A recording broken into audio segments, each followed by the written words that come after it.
Good morning. This is the Clark County Commission meeting for Tuesday, September 2nd. We'll start with proclamations and Invocation. we'll start with invocation, sorry. Are you Chaplain Scroggins?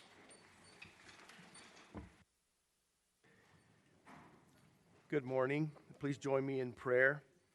Almighty God, our Heavenly Father, we come before Thee this morning with gratitude for this opportunity to gather as a community and discuss issues of importance.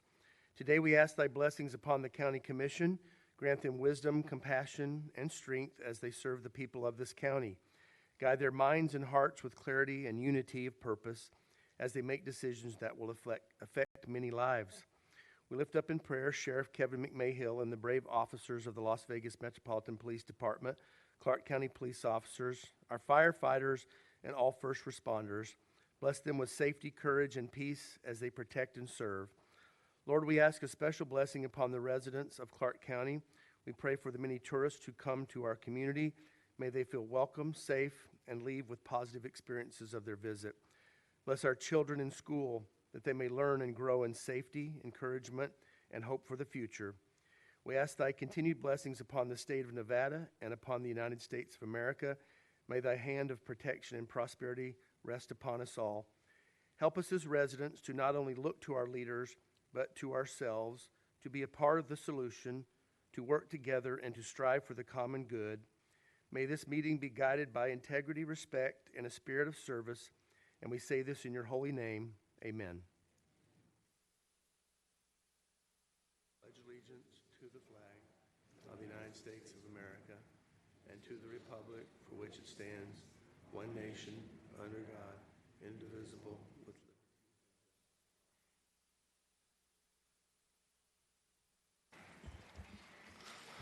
All right, good morning, Mr. Schiller.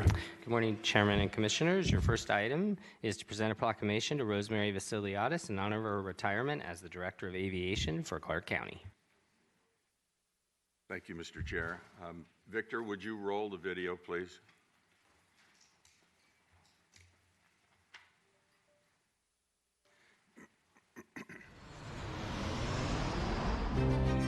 For more than 25 years, Rosemary Vasiliadis has served as a gateway to service, leadership, and innovation in aviation. The airport here in Las Vegas is part of the community. We can make a difference. Following a successful career in finance, Rosemary charted a new course in 1997 when she was named Deputy Director of the Clark County Department of Aviation, beginning a chapter marked by firsts and significant growth for LAS and the airports in Henderson, North Las Vegas, Jean, and Overton. We hope to be the gateway to the Southwest. She helped open LAS's D gates, introduced new travel technologies, and was the driving force behind welcoming many firsts in international air service, opening Southern Nevada to the world.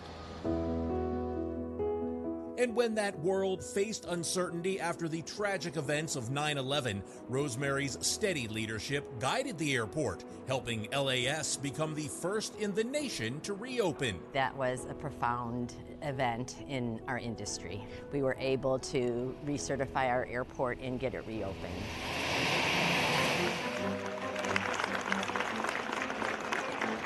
As Deputy Director, she played a key role in bringing Terminal 3 to life in 2012. Certainly opening up Terminal 3, we knew the demand was there. With the capacity and the flexibility that we have at Terminal 3, they can start their U.S. trip here in Las Vegas. Motion passes unanimously.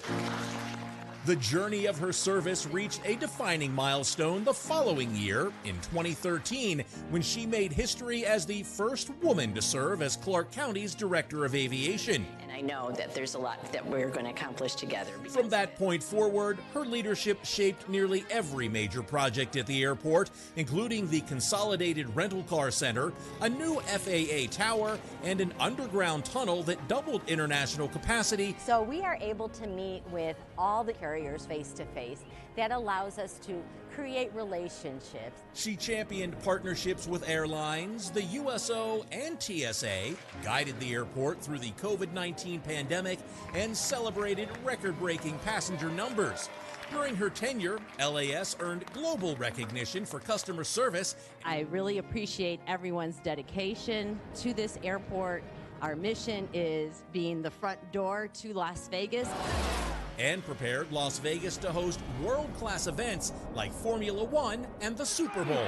Jackpot, Kansas City! Through it all, Rosemary led with vision, compassion, and a deep sense of responsibility to travelers, employees, and the community. This has been the most phenomenal career path of my life. I never thought that I would ever work at an airport, let alone have the privilege of being the director. Her retirement marks not an ending, but a gateway to continued growth, innovation, world-class service, and dedication to the people of the airport and the Las Vegas community.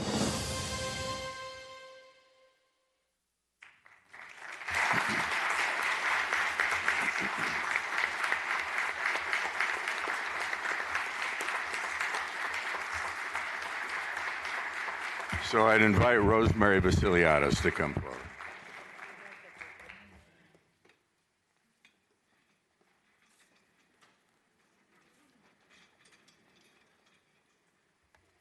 Is there a microphone?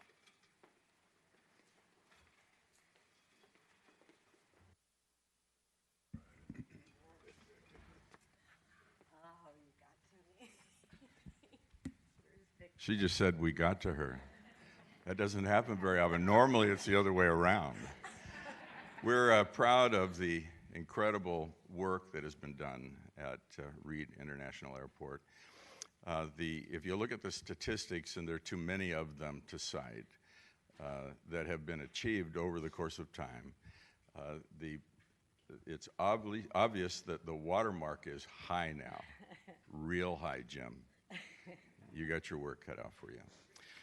This has been not just a career, but we know how much Rosemary loves the airport, the people who work at the airport, and in this order, all the way down to the county commissioners. We even feel what's left because of the incredible leadership that she's provided there and the way that that entire group of people, a city of people, work together to accomplish the things that are so incredible. So, we want to congratulate you on your retirement.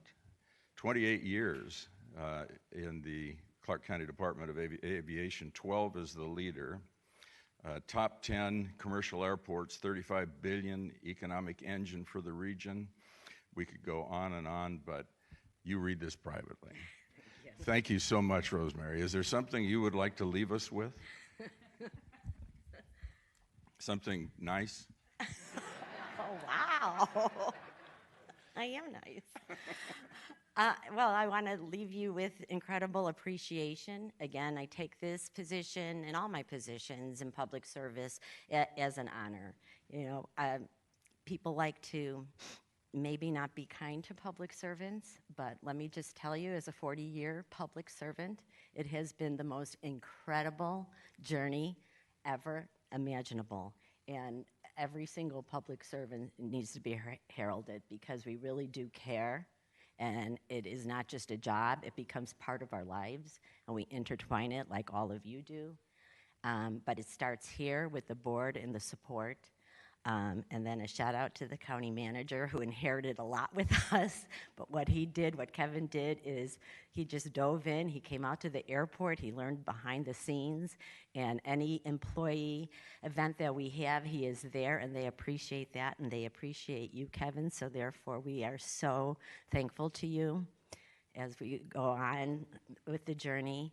And then my team that's here. There's no I at an airport. It is a team, and it takes every single one of us. The front line carries the airport and the message and the mission, but the behind the scenes, whether it's an office or mechanical skilled, it is what carries us. And I thank you all, because we do it, it's not easy to do it with about 25 people, but we do it every single day, but they actually do it. So thank you so much. And then lastly, could never do it without the support at home. My husband of 42 years, let me just say, an immigrant who absolutely supported a professional woman every step of the way. And there's just no words, I think.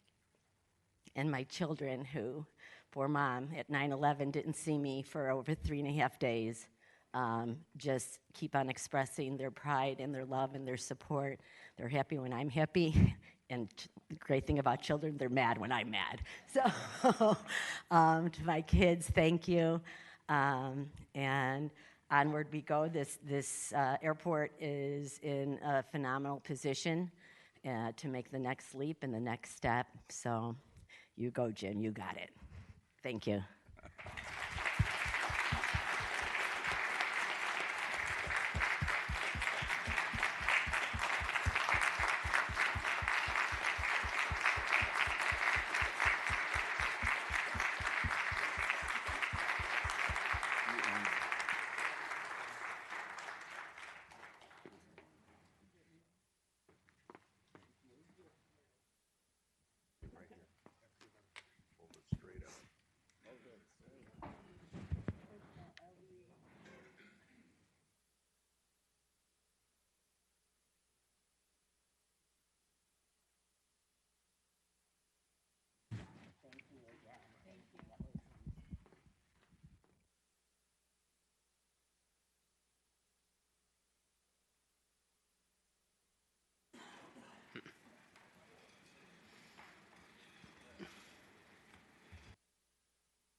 Thank you again, Rosemary. And I don't know if it showed, but the other thing she did was she transitioned from McCarran to Reed, which is a huge change in my opinion. So thank you so much for that, Rosemary, too. All right, Mr. Schiller. Commissioners, we can now move to the first section set aside for public comment. This is the first period for public comment. Anyone wishing to speak on an item on the agenda, please come forward, state the item you're speaking on, and tell us your name, spell your last name. And I think it's Tom Morley. Tom Morley, GP Partnerships. I represent several hangar owners at North Las Vegas. We'd like to thank yourselves as well as the Department of Aviation for holding this item number 31 on the agenda until we can work out some concerns of the hangar owners. I appreciate it. Thank you. Thank you. Morning, Mr. Chair, members of the Commission. Let me start by adding my gratitude and thanks to Rosemary Vasiliadis. She's been a tremendous director of aviation and really appreciate all she's done for the tourism industry here. My name's Virginia Valentine. I'm speaking today on behalf of the Nevada Resort Association on item 40, discuss the pedicab ordinances in Clark County. The current code, as you know, includes very few limitations on when pedicabs can operate. In anticipation of your direction to staff, if any, we ask the Commission respectfully to consider expanding the areas where pedicabs are prohibited within the resort corridor. The operation of pedicabs, which spike during major citywide events when we all need things to run very smoothly and predictably in alignment and destination with security plans, have caused substantial and undue adverse impacts to resort properties by distracting security teams and delaying and creating safety issues for transportation personnel and guests. Additionally, public streets, porte-cocheres, and driveways are not designed for queuing for pickup or dropping off passengers. Having passengers get off and on pedicabs on Las Vegas Boulevard is unsafe for the pedicabs, its passengers, and other vehicles using the roadways. The dwell time for getting on and off and transacting with passengers will further obstruct and impede traffic flow. Needless to say, most streets and highways in the resort corridor are already at level of service F, which is defined by AASHTO as forced or breakdown flow. Every vehicle moves in lockstep with the vehicle in front of it, with frequent slowing required. Travel time cannot be predicted with generally more demand than capacity. A road in constant traffic jam is at level of service F, because level of service F is average or typical service rather than constant state. Respectfully, if the possible action is to direct staff on amendments, we ask that the board include resort stakeholders and be included in developing any amendments to Title 14 and adding to the areas where pedicabs are prohibited. That is where they are not allowed to operate.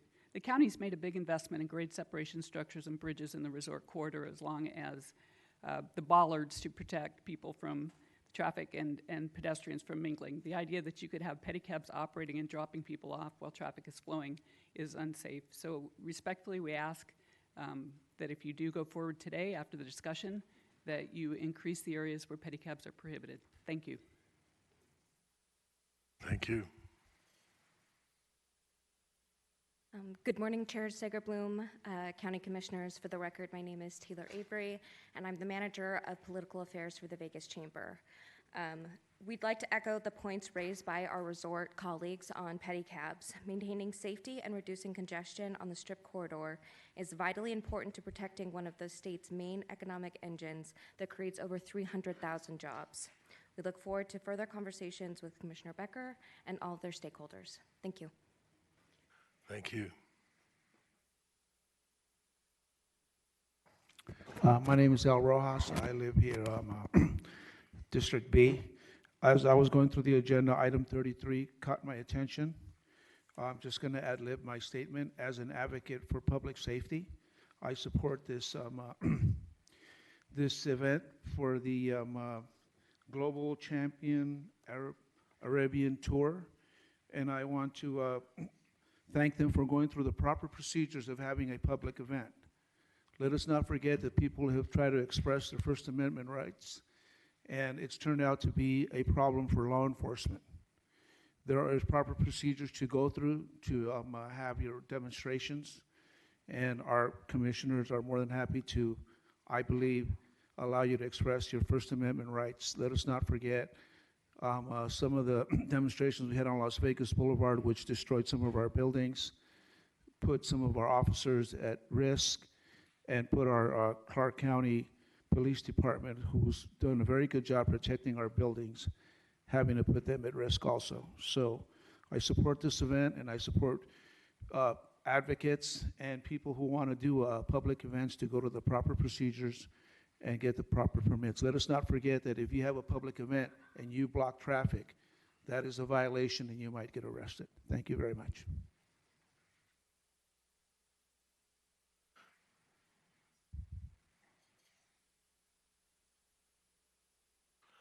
Good morning. Good morning, Chair. Good morning, members. My name is Jeffrey Lustick, L-U-S-T-I-C-K, and I am the attorney representing more than 300 hangar members at North Las Vegas Airport. First, I want to extend my sincere congratulations to Director Rosemary on her upcoming retirement. She has been a strong leader and advocate for aviation in Clark County. We look forward to working closely with her and incoming Director Jim Chrisley as he steps into the important leadership role. We welcome his experience and vision for our airports and our future. We appreciate that item 31 was taken down today. This decision gives us time to work directly with airport leaders and the Department of Aviation, and it demonstrates the Commission's commitment to collaboration. Our group represents more than 300 members, including pilots, aircraft owners, small businesses, flight schools, and aviation enthusiasts, all of whom are deeply invested for the success of our county airports. We believe this pause provides an important opportunity to strengthen our partnerships to the entire aviation community. We'll look at lease renewals, fair fee structures, airport access policies, and we'll strive to reach greater transparency. By working together, we can develop solutions that ensure that these airports remain economic engines for Clark County and are vital resources for tourism, training, and public safety. We're eager to use this time constructively, and with new leadership on the horizon, this is a perfect moment to reaffirm a shared commitment to open dialogue, fairness, and citizen engagement. Again, Commissioners, I thank you for your time, for your leadership, and for giving the 300 hangar owners, pilots, and business members in the airport community this unique chance to collaborate and reach a positive vision for our airports that will benefit all of Clark County. Thank you. Thank you. Anyone else wishing to speak in public comment? Seeing no one, we'll close the public comment and turn it over to County Manager Schiller. Commissioners, we can now move to the approval of the minutes of the regular meeting on August 5th, 2025. Mr. Chair, I move approval. There's a motion to approve. Cast your vote.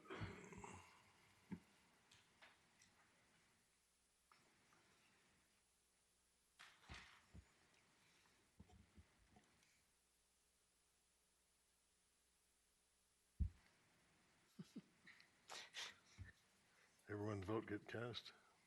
There we go. That motion passes. Your next item is approval of the agenda with the inclusion of any emergency items and deletion of any items. Staff is requesting that item 31 under public hearings be held until October 7th, 2025. For the record, I'd like to read a correction to item number 33 under public hearings in the recommendation. Last line, Commission District D should read Commission District E. Mr. Chair, I move approval of the agenda with the recommended changes read into the record. There's a motion. Cast your vote.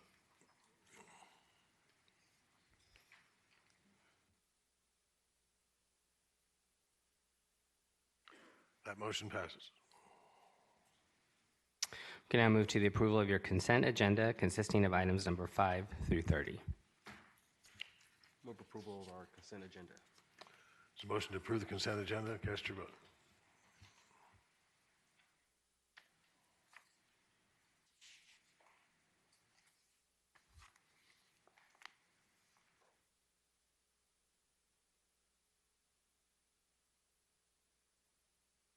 That motion passes. Thank you.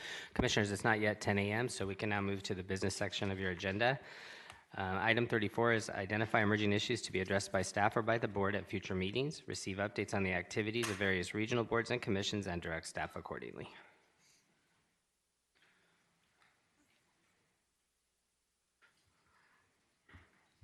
Mr. Kirkpatrick? Thanks. I just have one.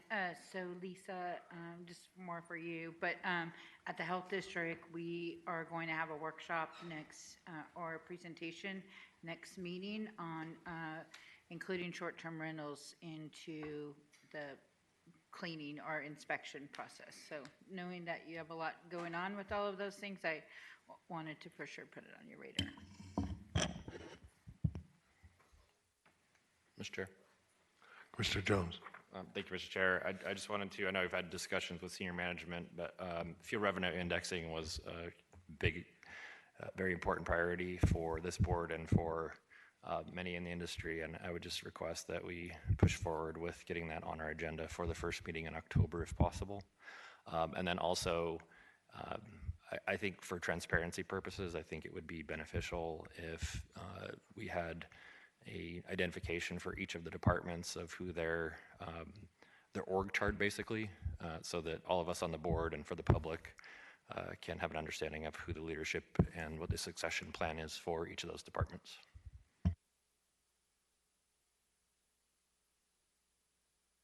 All right, seeing no one else, we'll close the prayer for Commissioners, your next item is to appoint Clark County Water Reclamation District employee Taryn George to serve as an alternate member on the Sewage and Wastewater Advisory Committee.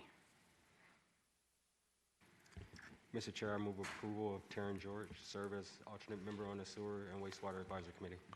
There's a motion. Cast your vote.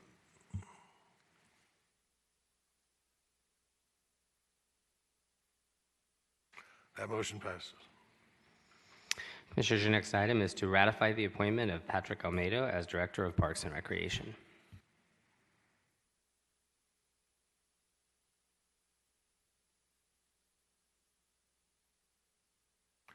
Good morning. Good morning, Mr. Chair, Commissioners. I appreciate your consideration on the item in front of you today. I've spent over half my adult life working for this amazing organization in the Department of Parks and Recreation. And the opportunity to lead, I consider a true honor and a privilege, and I commit to all you that I will lead with that integrity. I have a great team in place in the Parks and Recreation Department, some of which are here this morning, and we are committed to working with you and your staff to ensure that Clark County continues to build the best facilities, parks, amenities, and offer the best programs and services for the constituents of Clark County and the Las Vegas Valley. I've got a great team in place, and we're committed with moving forward. I would like to take the opportunity to acknowledge and thank County Manager Mr. Schiller and Deputy County Manager Ms. Kramer for their leadership and guidance over these past several months and their confidence in me to lead this department. Thank you.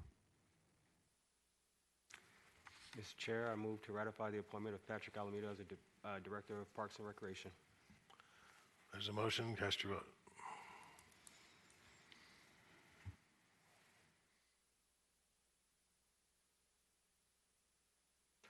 That motion passes unanimously. Congratulations, Patrick. Look forward to working with you. Thank you.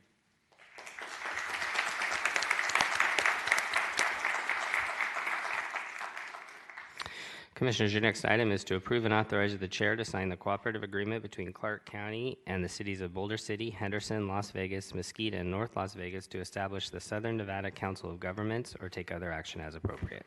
Commissioner Jones? I think Ms. Real is going to do a short presentation first. Good morning, Commissioners. Sammy Real with Clark County Comprehensive Planning Department. Here today to talk about the formation of the Southern Nevada Council of Governments. Since the early 90s, there has been a regional planning body that has been made up of the various cities within Southern Nevada. And more recently, it has been formed into what is called the Southern Nevada Regional Planning Coalition, and that was codified in NRS in about 1999. Since then, that body has been meeting, and they have put together some good plans, some successful plans. The Southern Nevada, the Southern Nevada, the SNS plan, the regional plan. They put together the regional open space and trails plan, and they also have approved the water-wise policies on plants. Since then, NRS has been changed in the 2023 legislative session to be permissive to have a regional planning body. So what has since happened in 2023 is the SNRPC had directed staff to prepare a rebranding of the SNRPC to a Council of Governments. Staff has since been working with each of the jurisdictions on that plan, and that plan is before you today in the form of the agreement. Mr. Jones? Thank you, Mr. Chair. This is something that I know Tick and I joined the SNRPC board several years ago, and it's been a discussion for several years of what makes most sense in terms of regional planning. The SNRPC by statute had a lot of administrative burden that didn't really serve the purpose of the organization that well, and so we looked at models from around the country that were more successful in addressing regional issues, and the Council of Governments model was what we came upon.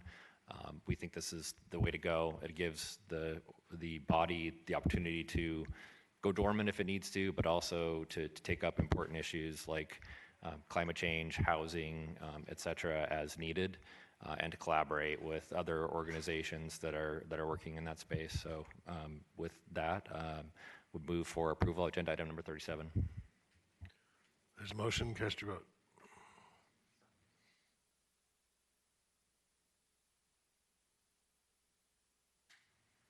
That motion passes. Congratulations. You have one more duty. Commissioners, your next item is to approve and authorize the creation of 7 proprietary fund permanent positions for the Clark County Water Reclamation District for fiscal year 2026 or take other action as appropriate. Good morning, Mr. Minberger. Members of the board, good morning. Tom Minwigan with the Clark County Water Reclamation District. This morning I am requesting approval of the 7 additional positions. These positions will help address district missions across several demanding service areas. They will be for our operations and maintenance programs, ensuring our treatment plants and lift stations function reliably and safely around the clock. They will be for our capital improvement programs, delivering on ambitious projects that strengthen our infrastructure for the long term. They'll also be supporting our septic system conversion program, transitioning properties to the adjacent sanitary sewers, which we have found to be very staff intense as well as community sensitive. And the positions will also support our wastewater monitoring and surveillance programs, where we are bridging wastewater science and research with partners in the public health space by helping detect and respond to emerging threats to the community and to the environment. Members of the board, I thank you for your consideration and ask for your continued support to the district's vital mission. I'll be glad to answer any questions you may have about these positions. Mr. Kirkpatrick. Well, if no one else can ask him, I'm just going to ask Tom to put on record what we discussed about you have the dollars to fund this in your current budget. And so if you could just talk a little bit about that. Yes, Commissioner Kirkpatrick, these positions were funded as far as our approved budget for fiscal year 2026. So the positions are and were placed within that budget request. So I just want to make sure it's on the record that people know where the money came from. Thank you, Mr. Jones, do you have? No, I'll make a motion to approve. Okay, there's a motion to approve. Cast your vote. And these positions are funded by fees. They're not paid for by taxes. There are no taxes. We are basically are recipients from rate structures from our customers.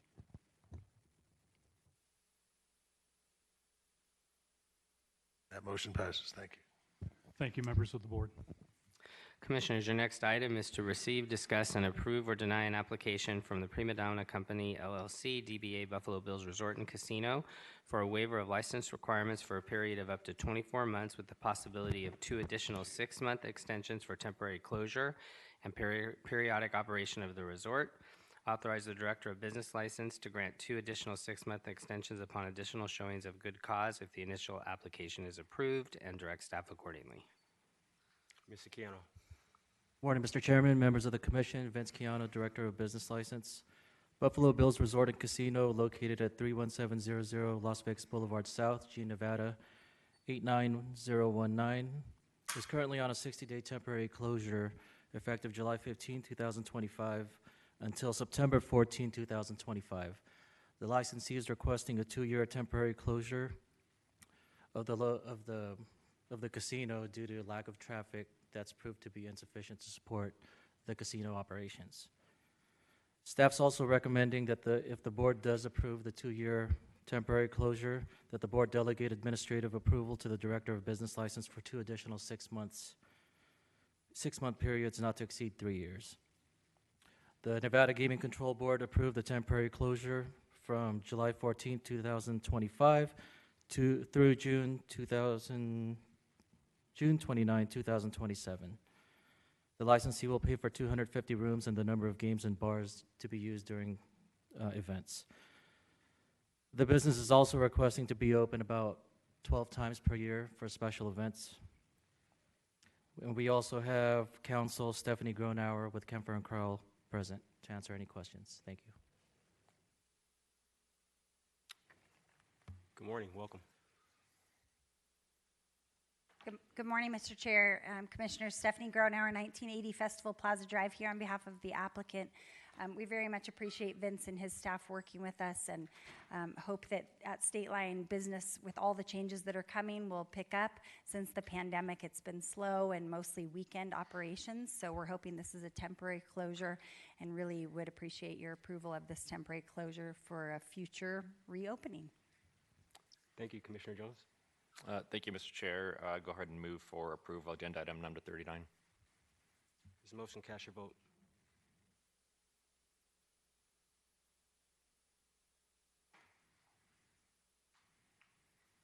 Motion is adopted. Thank you very much. Commissioners, your next item is to discuss pedicab ordinances in Clark County and direct staff accordingly. Commissioner Becker. Yes, it was brought to my attention that some of the issues in the ordinance were out of date, and they needed to be revised. Some of the issues that were brought to my attention is that we have people from out of state that come in for big events, and they pick up our tourists in pedicabs, and they are not licensed, they are not residents, and we have no way of being able to determine who these people are. So one of the issues that I wanted to address was a permanent type placard that would be attached to the pedicabs, to where our metro, our police can simply see the numbers and know immediately who is in that cab or who should be. I think that the protection of our tourists and the people that are on our strip are it's just very important. So I think that's an issue that we need to discuss and revise. And also, currently, there's no limit on how many of these licenses can be given out. I think that that's a problem. I think that we should limit how many pedicabs are licensed, and was hoping that we could just have this as a discussion item. Vince? Thank you. Good morning again, Commissioners. Vince Chiano, Director of Business License for the record. Currently, there's 2 licensees that are licensed. I believe one operator has approximately 65 pedicabs, and the other has less than 10. I just wanted to display the prohibited areas under Title 14 on the overhead. In Title 14, it's all the prohibited areas are written, so we put it in a map format to make it easier to view. But I do want to mention that we have Office of Traffic Safety, Public Works, and the Las Vegas Metropolitan Police Department here to answer any questions. Thank you. Commissioner Gibson. Yes, Vince, have you seen the additional areas that were mentioned by Virginia Valentine from the NRA? Commissioner, I have seen the prohibited areas. You have? Yes, sir. Okay, and they're not reflected on this map, is that correct? That's correct. Okay. Could you inform us as to what they are? Yes, Commissioner. So as far as the proposed map, the prohibited areas, it goes all the way from St. Rose Parkway to Sahara on Las Vegas Boulevard and other arterial roadways. Okay. Thank you.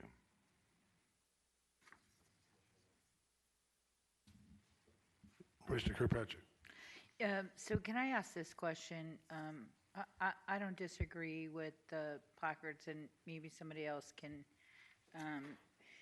get something, but I mean, we really need legislation, I think, to let us confiscate these, whether it's pedicabs, mobile billboards. I mean, there's tons of these illegal people running up and down the strip, so you can't do one without the other, so what is the current process to? I was on the strip recently, and I seen a lot of mobile billboards that really didn't even belong, let alone pedicabs, let alone all kinds of other things, right? So between the food vending, it just all is a problem. But I don't know, I don't see any way how we can confiscate them without it being a yeoman's work, because they got to be towed, they got to do all these other things. So what is the enforcement piece of that? Do you know? Thank you, Commissioner. So currently, our enforcement limitations is we can issue a misdemeanor citation would be the maximum. Aside from that, we can issue a notice of violation, notice of civil penalties, but definitely we don't have any towing authority. Well, so in my mind, I would just crush them, right? I feel that way about the drifters and all those folks, but I know that type of legislation doesn't ever make it in a hearing. But I mean, so I just, for the board, if we're gonna talk about the placards, we gotta have a way to penalize them. Maybe it's a huge fine, and maybe that comes back before here. So the ability that we have to do, I mean, it's getting to a point where there's so much congestion that the years that this board, prior to me even getting here, spent doing walkability studies and investing with the resort tax into making it's now 30 years later, and it's going right back to where it is. So I just want to, Lisa, throw the book at the people that are doing it wrong, because there just has to be a way to say you're not welcome. You know, do it the right way or don't do it at all. So it's my thoughts. Mr. Gibson. Commissioner Knapp. Yeah, I think Commissioner Patrick's point is a good one, in that the biggest issue with this issue is scaling up during major events. We see a huge influx coming in during the major events, largely from out of state, operating essentially illegally, but we have no consequence for them. And so I appreciate Commissioner Becker bringing this forward in a thoughtful way, support the idea of getting a handle over pedicabs that are those in particular who are causing disruptions to both the boulevard, and I would just point out the surrounding area. We have a huge, they are permitted around Allegiant Stadium right now. If you are going to make amendments to the map, I would like that to be considered and studied for issues that we have around the stadium. But it's got to go hand in glove with true consequences. And I guess, Mr. Director Keano, for you, the enforcement really falls on your office, right? There is no, Metro obviously has the ability to enforce, but they're not practically doing that, correct? As far as with Metro, I'd have to defer to the Metropolitan Police Department, but correct, we do active enforcement. Maybe when you come back, if we could get some feedback from them as an enforcement office as well. Thank you. Commissioner Gibson. Thank you, Mr. Chair. With the billboard ordinance, one of the real issues became how many times are they willing to pay a fine? Or what if they don't pay a fine? They've been fined and they don't pay it. What mechanism do we have to remove them from the street? And I think we're working through that. We may well have completed that work, but Metro's critical to that activity. And I think that if we just square up this ordinance with what we end up with on the mobile billboard ordinance, then we'll have everything that we need. Because at the end of the day, the only thing they have to lose is the pedicab. And if we're not taking that, then we've done nothing. So I agree with all of that, and we've worked on it on the billboard ordinance, and I think that if we just conform the language to the things that we've concluded there, and I'm happy to hear from Metro in terms of what they think the situation is today.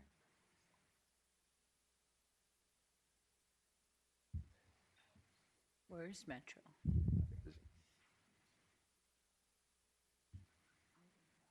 Welcome back.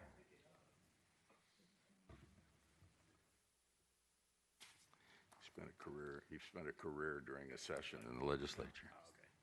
Morning. Good morning, Commissioners. Josh Martinez with Las Vegas Metro, Captain.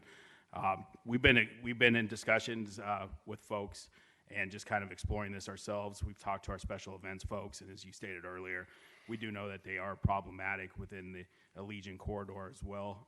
But at this time, the enforcement is minimal. We kind of, with the amount of activity out there during the football games, special events, we kind of make sure we're kind of pushing them along at this point right now, since they are legal and operating. I know that with discussion with Commissioner Becker is trying to find some sort of regulatory, more enforcement and licensing.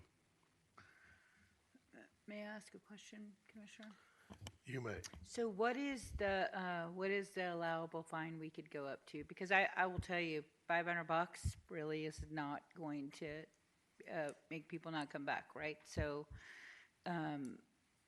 because they probably made that in the 2 hours that they were moving people. So what can Metro fine them? What can we fine them? What can we put in an ordinance? I mean, if we're going to have the discussion, let's have the whole discussion on. Again, my preference is just to tow them to a faraway place and crush them and never bring them back, because it doesn't do us any good otherwise. But what legally can we even discuss? Because if it's anything like fireworks, where we had to beg, borrow, and steal to get a little bit and then have them all tossed out, I don't know that we need to go to the legislature and they need to see it. Commissioner Vince Keano again for the record. For business license for a civil penalty, it's $1,000 per day per violation, and then also the misdemeanor citation would be what the judge orders, which would be I think currently is it 6 months, 6 months in jail or up to $1,000 fine. Mr. Chair, is the citation against the operator as the individual driving the pedicab or against the company? Vince Keano again for the record. It's for the actual licensee, so the company. Just Josh Martinez again for the record, just to put on the record, the sheriff is opposed to the pedicabs, so just want to make sure everybody's aware of that.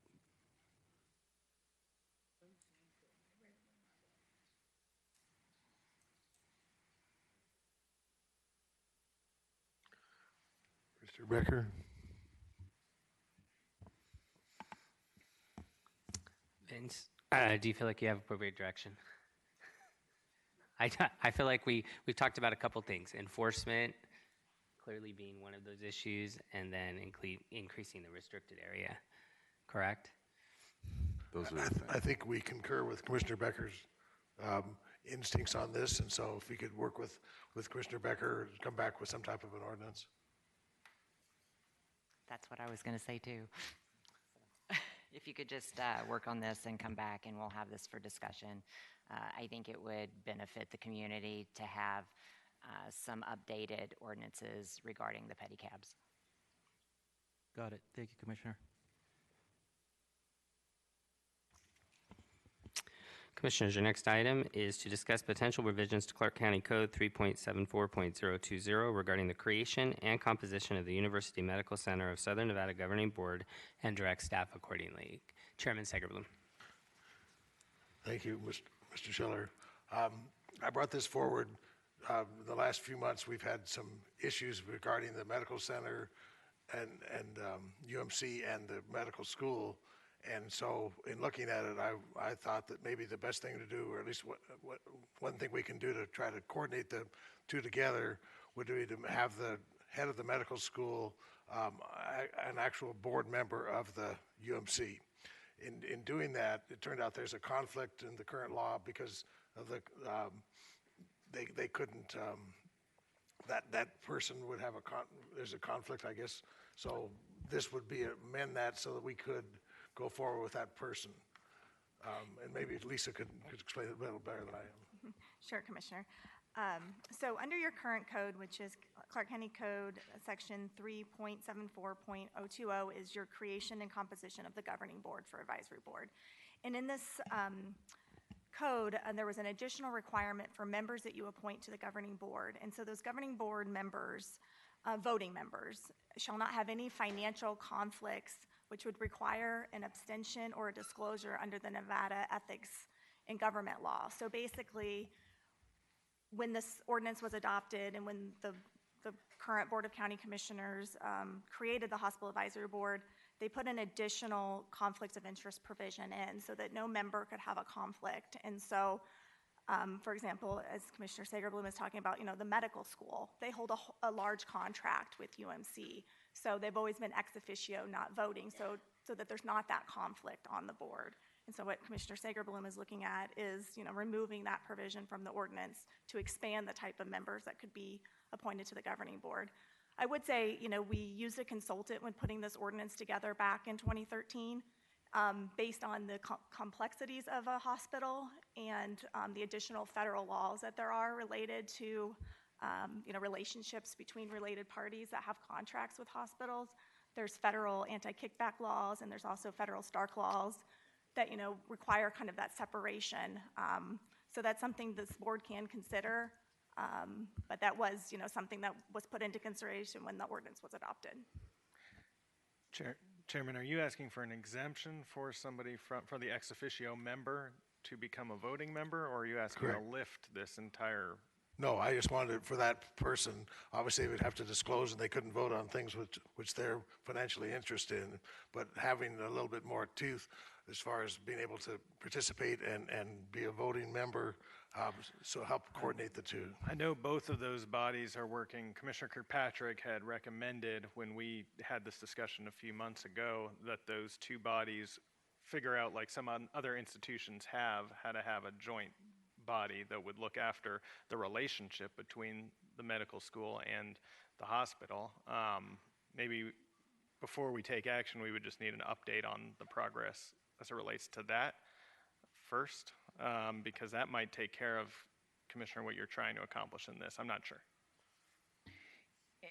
Commissioner Kirkpatrick? I'll just chime in. So I do think that there has to be, regardless, a better conversation. So I went back and read the minutes for a little over 2.5 years, and sometimes the medical school was there, sometimes they weren't there, and it was really no update, right? And so when we last did the ordinance, I specifically asked UNLV as well as UMC In other states, UCLA, Johns Hopkins University, they have a board that is the medical school with its affiliates. So today our affiliate is, and funders for that matter, right? So everybody kind of knows which way they're going.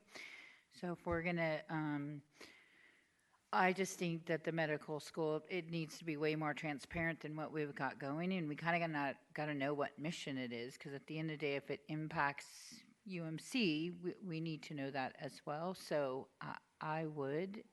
I think we should be a big county like the others and have that separate board. I do think that it's an opportunity for a commissioner to set on that as well as the UMC board, but I can follow up with UNLV. But when I met with them a couple of weeks ago, they had not moved forward. But Commissioner Naft, I'm sure you're going to push them for me, so I don't have to Yeah, call. and both our CEO and president of the university have expressed interest in moving forward, so I'll be happy to follow up.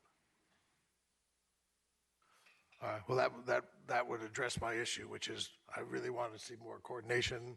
We learned, I think, the hard way that there wasn't that much coordination. And talking to UMC, they would like to have the same billing process. They say there's a lot of duplication there, so there's a lot of things that can go both ways. So I would go ahead and pull this off for now, and hopefully maybe we can direct staff to look at some type of a structure. Lisa, they have a really good one at Johns Hopkins University, and it's been in place for a couple decades, and it works really well. Yeah, I'll work with UMC's general counsel and we can bring something back. All right, thank you. Chairman, we have about 8 minutes till 10 a.m. So I don't know if we've ever had this. What do we do for 8 minutes? Anyone want to talk, or we're going to just brief recess? Okay, 8-minute recess. All right, it's 10 o'clock. Let's get moving. Commissioners, the first item on your public hearing agenda is to conduct a public hearing to approve, adopt, and authorize the chair to sign an ordinance to amend Title II of the Clark County Code to add a new Chapter 2.74 to create a clinical and community services department and providing for other matters properly relating thereto. Good morning. Good morning, Chair, members of the Commission. My name is Jill Morano. I'm the Director for Clinical and Community Services. And thank you for having me here today to talk a little bit about the new department and what we're trying to achieve with it. Before I do get started, I also want to just make sure that I don't forget to thank County Manager Schiller, Deputy County Manager Frierson for all their support in helping get this up and going and supporting getting it off the ground. We're really excited about some of the opportunities that we think we can have by combining a lot of our behavioral mental health and prevention services into one place. So with that, I'll go through a very short presentation, and then I'm available, of course, to answer any questions that you may have after. So I wanted to start off just by sharing what our org chart looks like. We created this department not with new staff, but by combining like services in the different human services areas. So we have clinical staff that came over from the Department of Juvenile Justice, from Family Services, and from Social Services that made the mental health services piece of it. We also have a prevention and diversion arm that was primarily juvenile justice through the Harbor and the Truancy Prevention Outreach Program, but also some of the social service staff sort of function in that prevention and services role. So we have five areas here, five managers that work here. One is our administration and fiscal area that does primarily the grants and contract management. We do have a lot of contracts and grants that we manage in the department. And we have institutional mental health services, and institutional mental health services includes the services that we provide at the Child Haven Emergency Shelter and in detention, the juvenile detention, and at Spring Mountain Youth Camp.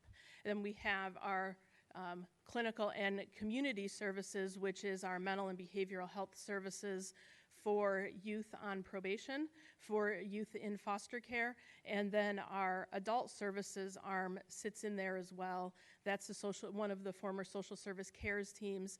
They provide housing and case management services for adults with mental health issues, mental health concerns. And then finally, we have our truancy prevention outreach program, which has stayed very much the same as what it looked like in juvenile justice, primarily because it is a restricted funding source with the Assembly Bill 309 funds. And then our last, but certainly not least, our diversion and prevention program areas. That is formerly known as the Harbor, but we have added in child welfare prevention services into that program area as well. So when we created the department, it was important for us to make sure that all of the folks who were coming from different program areas came together and had a piece in helping define who we were. So we had the team came together, drafted some examples or some samples of what a vision, what we're trying to achieve, what our mission, how we were going to do it was. And then the entire office had the opportunity to vote and decide and wordsmith a little. And you can see really what we're trying to achieve here is making sure that regardless of which sort of door you come in, that we're going to make sure that you as a child or as an adult or as a family has an opportunity for every service that we provide. And so that's really what we're going over on this slide. We've referred to it as the one-door approach, which means that whether you come to us because of a truancy issue and we learn about you through the Truancy Prevention Outreach Program, or whether you come to us because you had a mental health need and you're in foster care, any of the services that we have are available to you. How it worked before was, let's say that you had a child in foster care who had wasn't going to school.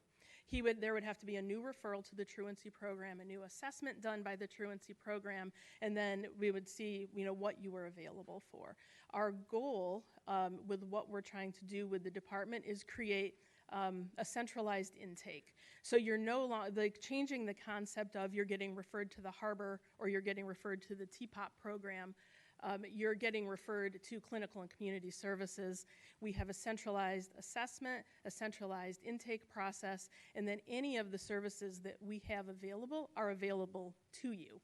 Instead of getting stuck with, now you have to get referred here and have a new assessment, or now you have to go over to this other program, or, you don't qualify for this one because you're not in child welfare. So that's really,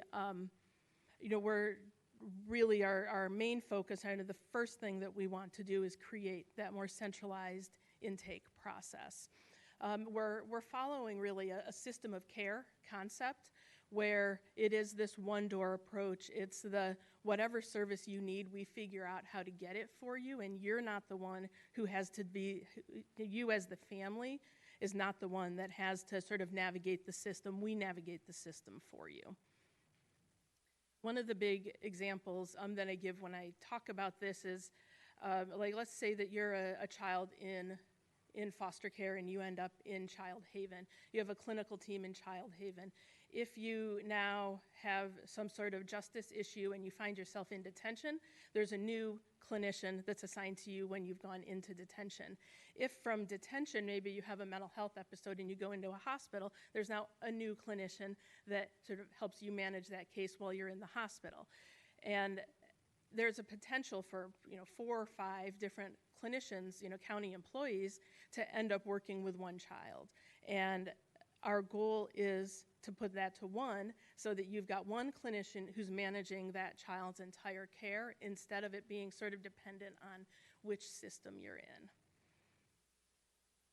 So some of the things that we've been able to do, we came into being, I think we keep telling the staff, we're official now, and we've been official like 17 times in the last 6 months. Every time we get our budget straightened out or something happens, we say, yay, we're official.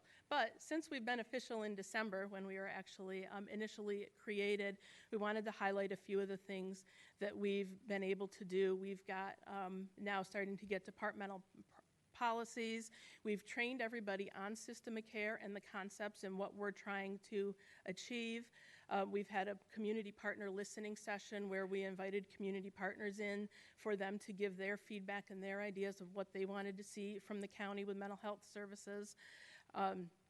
We are also working on a centralized Medicaid billing system. So one of the things I should also highlight is that one of the driving factors behind creating this as a department is because we recognized that we have pockets of services that could be Medicaid billable services, all living in different areas. There's a little bit happening in juvenile justice, a little bit happening in child welfare, potentially some in social service, and by centralizing all of it, it makes it easier for us to create an eligibility process and get a billing system and ensure our HIPAA and confidentiality requirements and everything by centralizing it in one area and creating our own hybrid entity.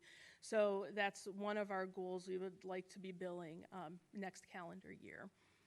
And then as far as our institutional mental health services, one of the things that we've already done is merge the juvenile justice and child welfare institutional services.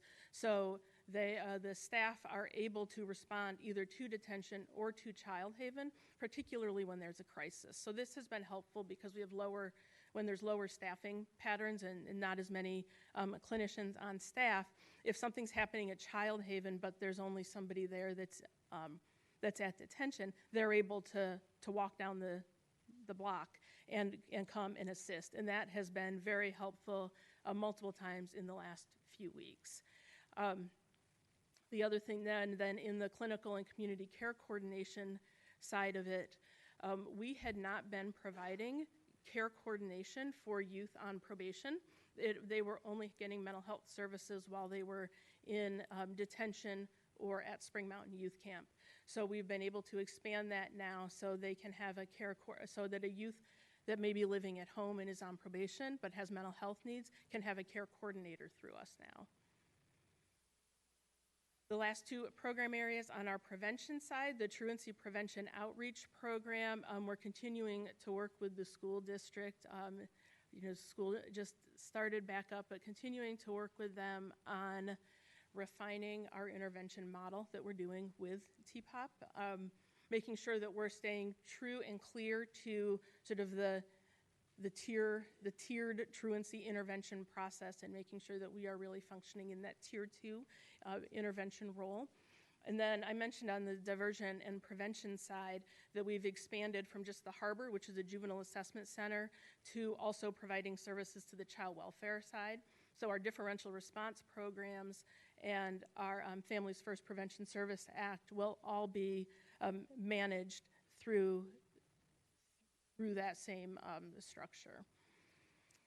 So I think I blew through things pretty quickly. I'm happy to answer any questions at this time. Mr. McCurdy. Thank you, and thank you for the presentation. Looks like you've been really busy. Just a question regarding the cross-training that probably has to be done when merging juvenile detention and child haven and having employees be able to respond to those two. How is that working out? So right now, what we have really just centralized. We don't have a formal training program. What we've done is some shadowing and having there's one manager over both. She's worked in both areas, so she's really been responsible for the training and then for the shadowing. Commissioner Gibson. Thank you, Mr. Chair. I think it's a smart thing to try and consolidate wherever we can. One of the things that I am concerned about, though, is well, there are a couple of things. I mean, when you think about the kind of care that kids who have mental issues have, it's a specialized care, individual in virtually every case. But I don't know whether there is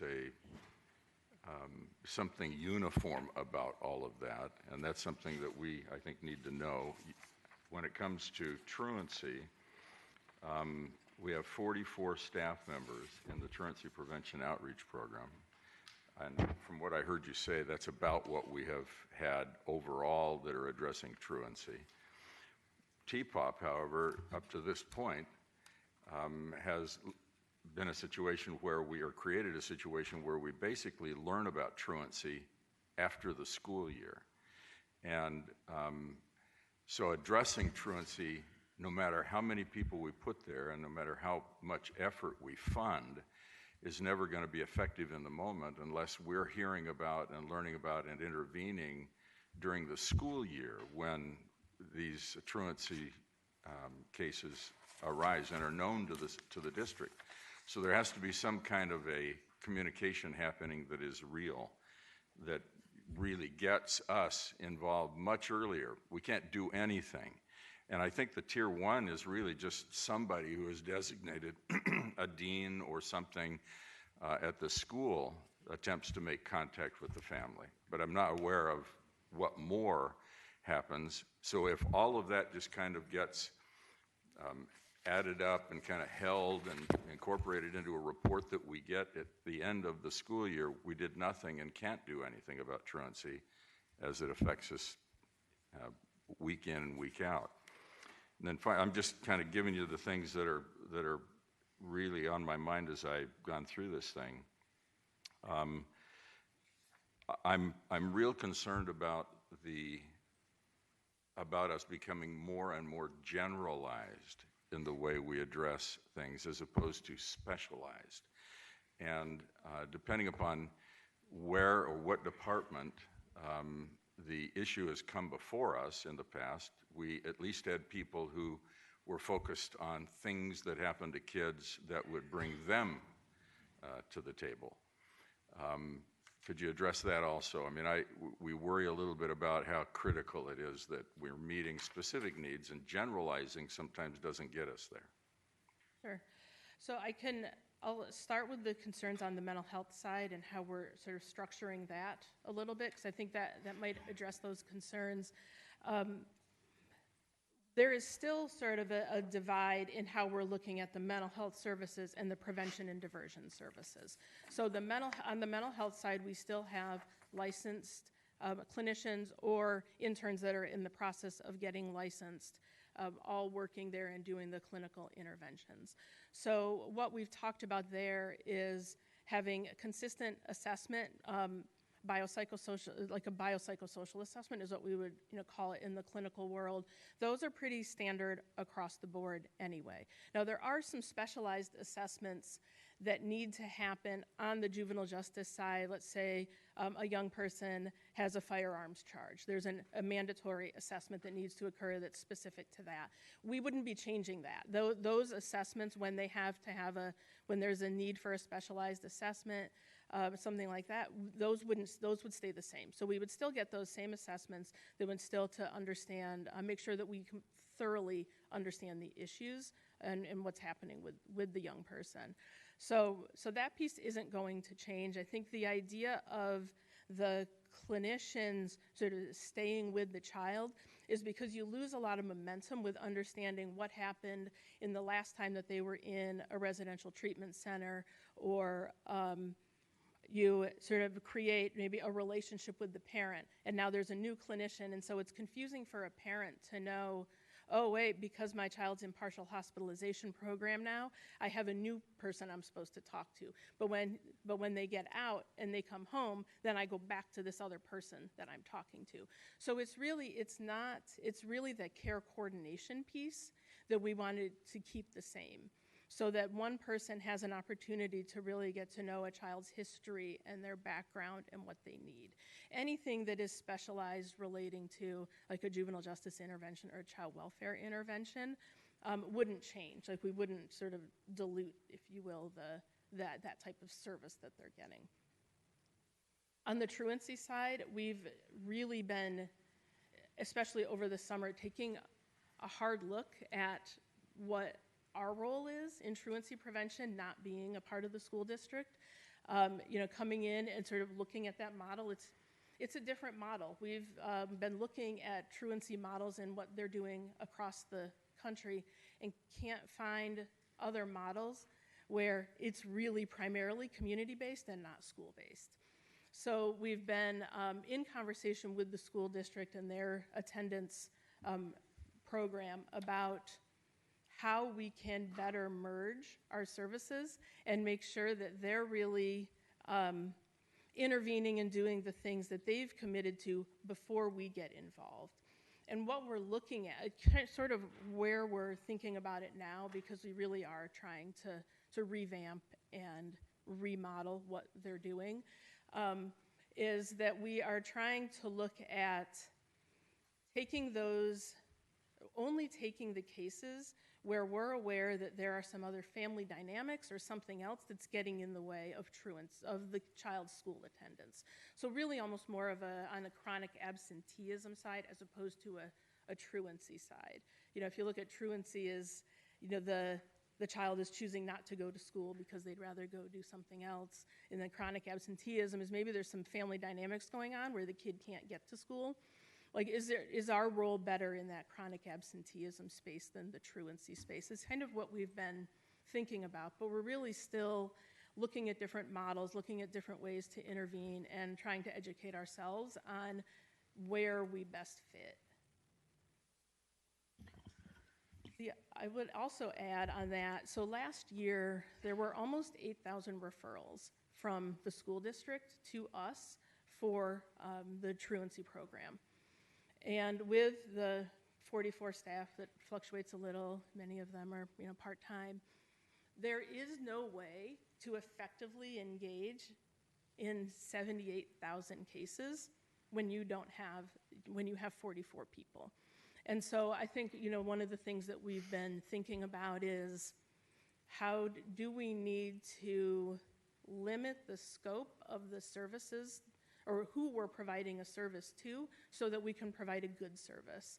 Because when you're so spread out and so stretched thin, you end up not being able to have as meaningful of an intervention as you'd like to. I'm not a specialist, but it occurs to me that the earlier we get involved and make the assessment you're talking about, the better. And of course, we need to understand what the district's program is and the extent to which they have run it through the program before we get the referral, before there's an assessment made that this is a truancy and we're going to put this on a report we're going to send to the county at the end of the school year. I think the other thing is timing. We've got to be able to, if we're going to be effective, we've got to be able to get involved while it's happening and see what the dynamic is in the moment. So I hope that as we work with the district, we'll work that out, because it's not good for either of us, either the district or for us, to leave these kids kind of in a column that gets reported at some point in time when nothing new can be done. I get that there are different reasons why students don't attend school. And I think that if kids are just choosing not to go to school, there's something wrong. It isn't just they've chosen not to go to school and there's nothing we can do about it. You'd think that the district would have a program that would address that. But understanding the schools program, I think, is first, so that we can assess what more needs to be done in order to get to the family and those particular issues kid by kid. Thank you. Mr. Chair, I just want to clarify on what TPOP was supposed to do and how we, the county, got away from the mission, quite frankly, because I've been here long enough. When we started the harbors, I voted against them because I didn't see where it was going to make a difference. And here we're going back to essentially a harbor type situation. Two, TPOP was set up in the dark of the night during COVID because we had a lot of kids who weren't getting online, who weren't doing all these things. And at the end of the day, somebody needed to be first to go figure out what was going on with those kids. And the truth is, we found that girls, especially in the 4th, 5th, and 6th graders, had changed development, their body types. They didn't have any clothes. There was no food because grandma was sitting in 5 different lines to try to get to the food bank. So it did have a mission. And oh, by the way, the district had nothing at the time, right? Because their people weren't working. So it did have a good mission, and for 2 years, we've been supposedly rethinking it. Well, I could tell you tomorrow what it should do. We should be getting to those kids the referrals that we get from the community and schools, we should be getting those to go out to see why the kid has missed 6 days in 2 weeks, why the kindergartner registered in June and hasn't showed up to school yet. Why? Because there's something else going on at home, and we know that. That's our specialty. We know that there's a reason. Maybe it's the kid can't get to school. Maybe mom works graveyard and can't get the kid up. There's a million reasons. So to be rethinking it, I thought we were past this point. So, two, I want to see the 30, 60, 90 day because I am a little bit frustrated because we got to execute today, not tomorrow, because kids are counting on us. And I don't, for the life of me, don't understand why we don't have a parenting thing within this whole conversation. Because at the end of the day, I will tell you in my district, I have a lot of young parents, 18, 19 years old with 3 and 4 kids. They were babies having babies. That's the truth of the conversation. So we need to help them. We need to help them have, to know what they should expect. We need to help them that, there's a reason why kids should have shoes by 2 years old because it changes your foot if you don't have shoes. There's a reason why kids should go to a pediatrician so we can get in front of autism or get in front of some of those things first. I mean, 200 employees, and I'm so passionate about this because I feel like I've been here so long and we should be farther, right? We've done a lot of good things in the last couple of years. We've bought the Crisis Stabilization Center. We've done a lot of good things as far as getting those buildings together. But I mean, at the end of the day, centralized Medicaid, I don't even know why that's a thing because we should have been doing that for 10 years now. At the same time, if that can't be the barrier I have a kid today that is being bullied at school because of his teeth. Right? I make one phone call to social services, to Jamie, and guess what? We're going to stand up a thing for a whole bunch of kids that need dental. So we do a lot of good things that we never even talk about, and then we're changing things because we say we're ineffective. I'm confused because we do a lot of good things, and if this is streamlining it, then I want to see the 30, 60, 90-day plan of how it's going to be streamlined. Because breaking down silos for foster families, we've been doing that for a long time, and we're pretty good at it. You know what our problem was? We never told our story. We never said to people, don't be scared of CPS, because we have a crib for you, we have clothes for you, we have diapers for you.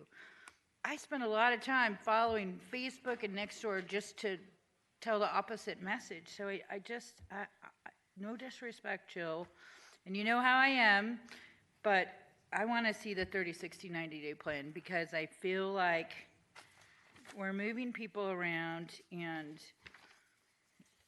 I want to know what the end result is. I want to know what the result is for a child today that comes into our system. We know when school starts, we have a lot more kids. We know at the beginning of summer, we have tons of kids in our system just because they're home now. They don't get breakfast at school in the morning. So I want to, words mean nothing to me. I want to see the plan, please. Commissioner Jones. Thank you, Mr. Chair. Thank you, Ms. Morano, for your presentation and for what you guys are doing. I'm trying to understand a little bit better assessment. I think centralizing assessment is important because that's sort of the first step of helping courts, systems, helping our social services team, et cetera, get there. But I'm trying to understand, in terms of institutional mental health services, particularly at Child Haven, we've had successful programs with providers in the past. Is what you're doing replacing those programs or what? So what we're trying to do, particularly in Child Haven, is move to more of an intervention model where we are the ones providing intervention, where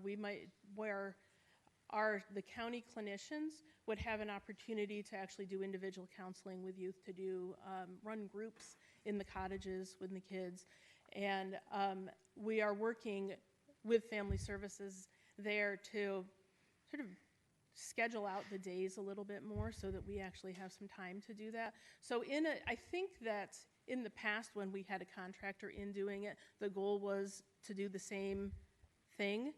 I don't know, I'm not exactly sure what didn't work at the time. But that is really what we've recognized, that we need to get in there and provide more direct services. So that's really what we're trying to do with the restructuring. Understood, but if it wasn't broken, then we shouldn't be fixing it. So I just, you and I can meet more. I need to understand what was broken about the system that existed at Child Haven for, not assessments, I get the assessment side of it, but the actual providing of treatment. Yeah. What was broken with the treatment that was being provided to kids through Child Haven? Yeah, it's my understanding that there hasn't been any. And there wasn't. There hasn't been any treatment? There hasn't been, like, individual counseling by a clinician on the Child Haven campus for a child at Child Haven. Well, I There might can't have speak been. of today, but I know that Healthy Minds has historically provided those services. So Yes, so, well, we do have contracted providers that provide mental health services, not specifically to the kids on the Child Haven. Like, they may have been going to counseling, but as far as having somebody there to do counseling, that wasn't happening. okay, well, we're not going to resolve it right here, but I'm happy to meet later because I Okay. needed to understand it a lot better. Yeah, I know we've been on this for a while, Mr. Chairman, but just some final thoughts, just in terms of the one-door approach and the hand-holding that's going to go on from the beginning to the end after we've triaged a child or the family.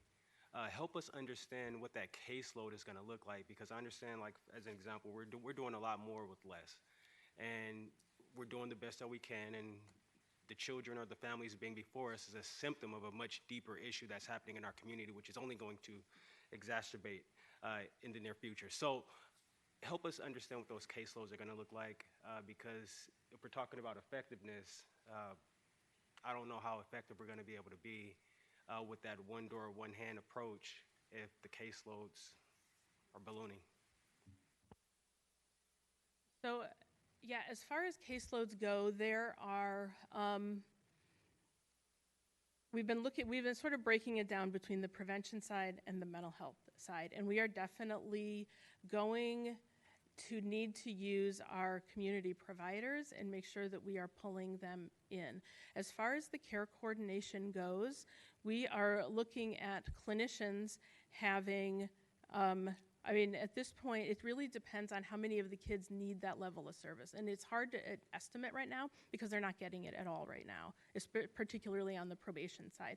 If you figure there's roughly maybe 2,800 kids on probation, roughly about the same kids in foster care, we're looking at, almost 6,000 kids that need. We at least need to know if they need something. Some of them aren't going to need that high level of care coordination. We typically are running 20 to 30 kids in residential treatment facilities. Those are really our highest need kids. So those are the kids where we want to make sure that we are providing that really comprehensive care coordination for those kids that are in and out of the acute hospitals and in and out of the residential treatment facilities. And the only final point I would like to add is that we also need to have an audit on some of our partners to make sure that they're doing exactly what we believe they should be doing. Because we have some cases, and I mentioned this in the past, where you get a family sent to one provider, and that provider is giving them information that's bringing them right back in front of us. And I don't think that's a good use of resources, nor is it what we need to have happen. So we can talk more, appreciate the work that you're doing, and understand that it's complex and that we have a lot on our shoulders, but we're here to support you to make sure that our families have what they need.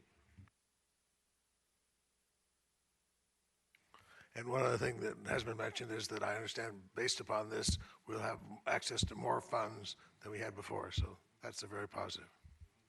Yes, so I do think, thank you, Chair, for highlighting that one of the goals is once we become a Medicaid provider, that we would have some income generating, which could potentially help grow the program. All right, thank you so much. This is a public hearing. Anyone wishing to speak on this item? Seeing no one, we'll close the public hearing and See if there's a motion. Mr. Chair, I move for approval.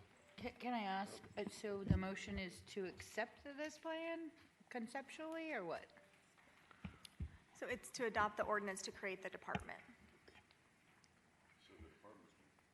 So it was I thought originally we created. did the department in the capital budget, and then we changed the ordinance to change the names of things. We didn't already do this? It was originally created as an office within, I think, Family Services?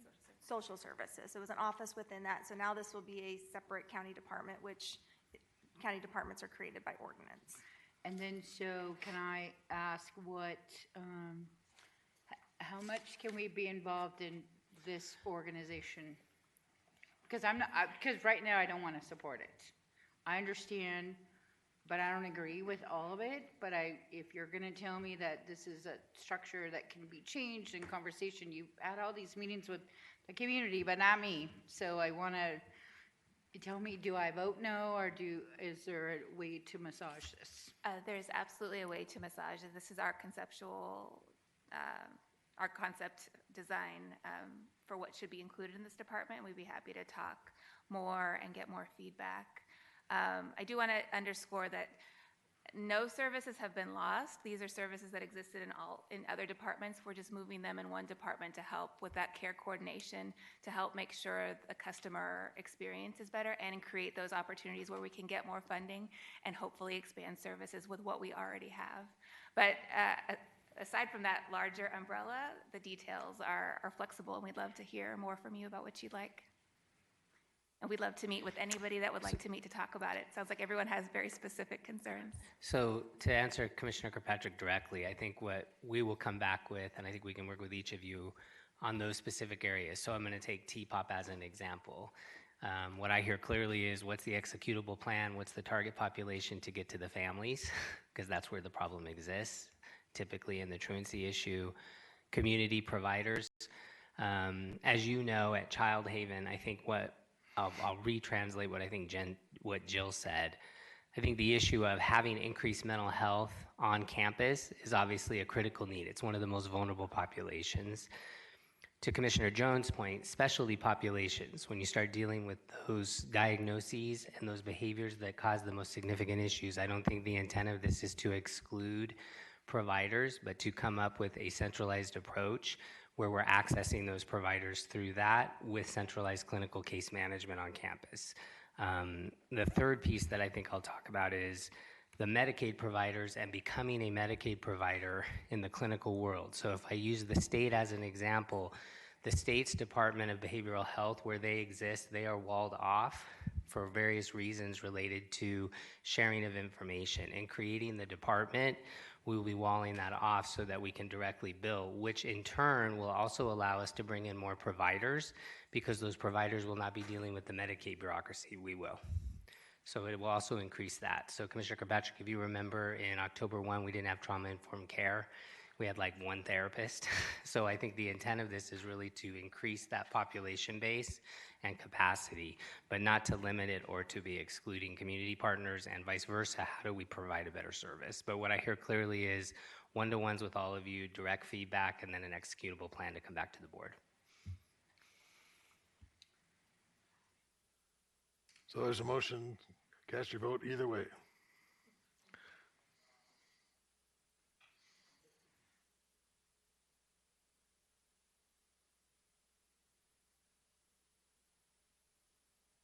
That motion passes.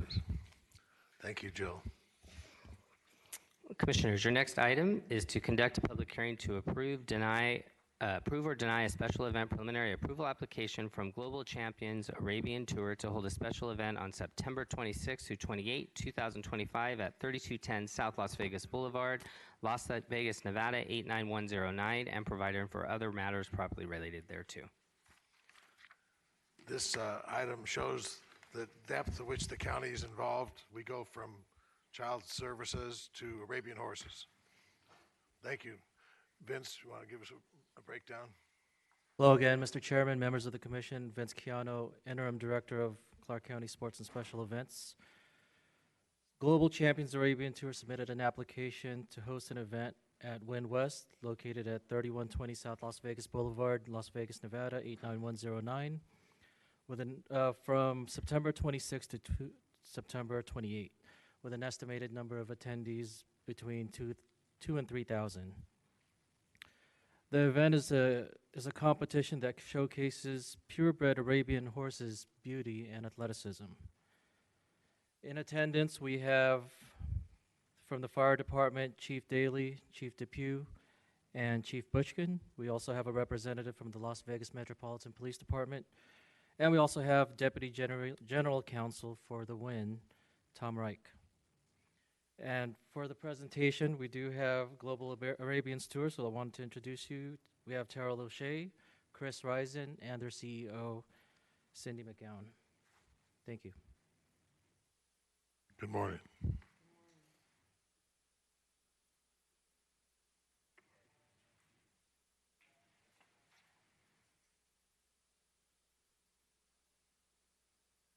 Okay. Global Arabians Champions Tour Americas is who we are. We represent the larger organization, which is out of Qatar. But our introduction and our presentation shows that we create a unique platform to promote the Arabian horse with championships that take place in state-of-the-art venues in iconic locations, offering the highest prize money ever at any of the Arabian horse events. Can you try to speak close to the microphone? Oh, better?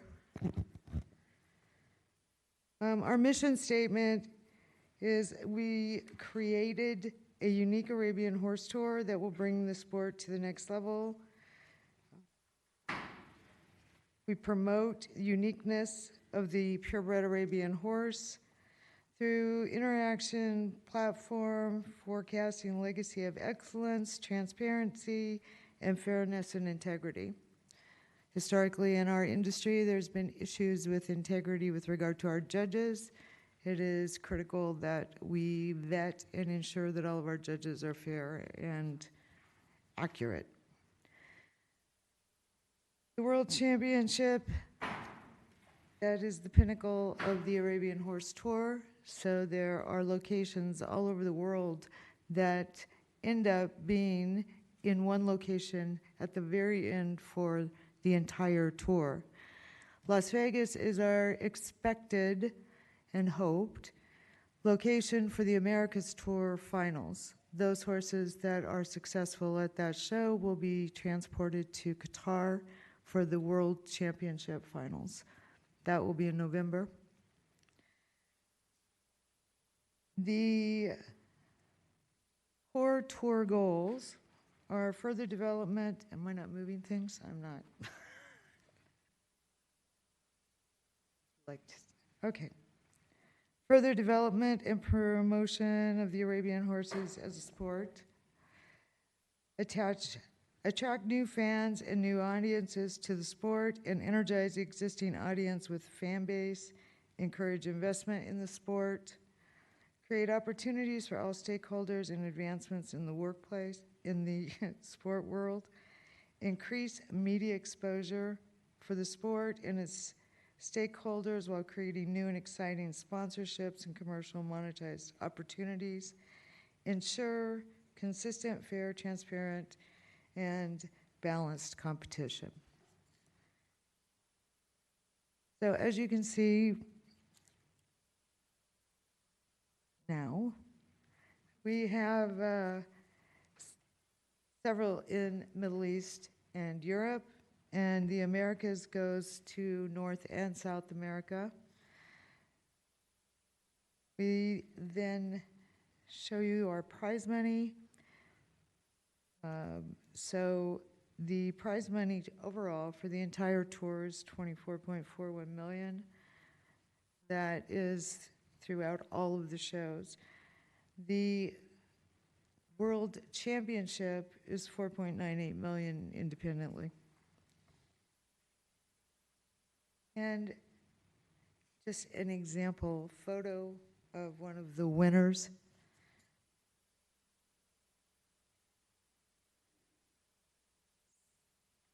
building the ultimate Arabian horse ecosystem. The goal is that we encourage people to participate. It's a wonderful sport. And we want to promote the horse while ensuring that our VIPs that own most of these horses enjoy the location that we choose. We want new people to be involved. We want children to have access to see the horses so that they can become involved as they grow up. We have, excuse me, an exclusive hospitality offer. So we provide high-end everything. All of our food is high-end. All of the aspects that we're bringing are very high-end. The primary VIP individuals are from all over the world and are accustomed to very luxurious environments, sheikhs, emirs, things like that. So our goal is to not only promote the Arabian horse in the United States, but worldwide. We are participating together between the two groups to ensure that. But we want to promote the Arabian horse in the United States as well to multiple types of individuals. I personally own a lot of horses. When my daughter was young, I could not afford a horse, so she worked in the barn to pay her own way. There are ways that people can get involved in the horses, and they're a great, great asset from a family perspective. So my hope is that you too see the advantage. We bring probably 2,000 people to the environment. We enjoy what we're doing. We try to follow all the rules, and we have worked closely with the staff here who has helped us navigate the requirements that had to be met. Questions? All right, there's a public hearing. Anyone here wishing to speak on this item? Seeing no one, we'll close the public hearing and see if anyone has any questions. I have some questions. But all right, so this is going to be held on the property right across from the Wynn, the old Frontier Hotel site. It's all dirt. Vince, do we have any issues with respect to that piece of property and these gorgeous horses? Thanks, Commissioner. Vince Chiano, for the record. I know there's an issue, probably I should defer to the fire department. There has been events that are being held there on a temporary basis, but I believe the fire department has some issues as far as water access and emergency vehicle access. Good morning. Good morning, Commissioners. Wayne Daly, Deputy Fire Chief. This site's a little bit challenging because there's no permanent water on site. There's no hydrants on site. Access is kind of a little bit difficult. So we have worked with this group. They are going to be bringing some temporary water in first, some temporary hydrants. So we worked through that. But moving forward, we would like to work with any future groups on trying to make some improvements to the site so we can get some permanent water and better access. In respect to that, I assume this is the first one, but hopefully we'll be doing this on an annual basis. That's our hope. Okay. Any other questions, Vince? Or any other comments?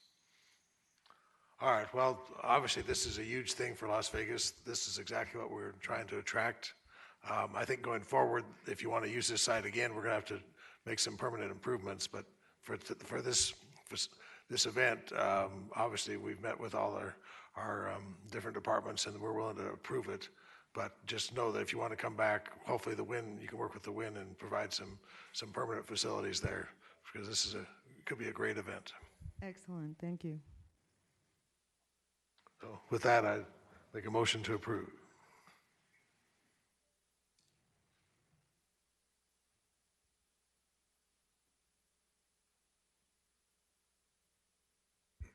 Wait and see if we approve before we get our hats.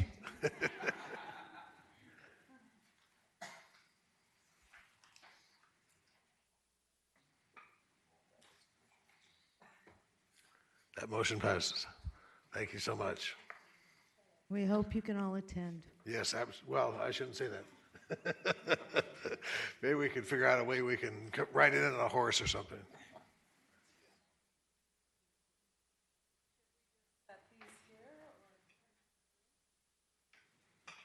Thank you. Thank you for your time. Thank you so much. All right, I think that closes our. And move to the second section set aside for public comment. All right, this is the second period for public comment.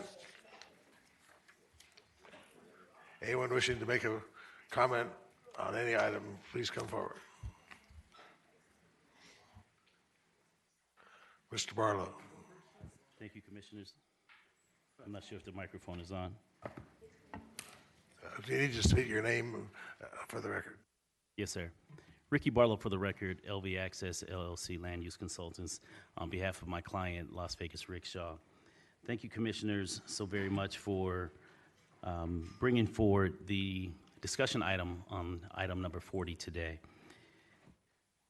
First and foremost, I would like to thank Commissioner Becker for taking on the challenge of being the sponsor of this very important item, specifically for a business that has been operating in Clark County for several years.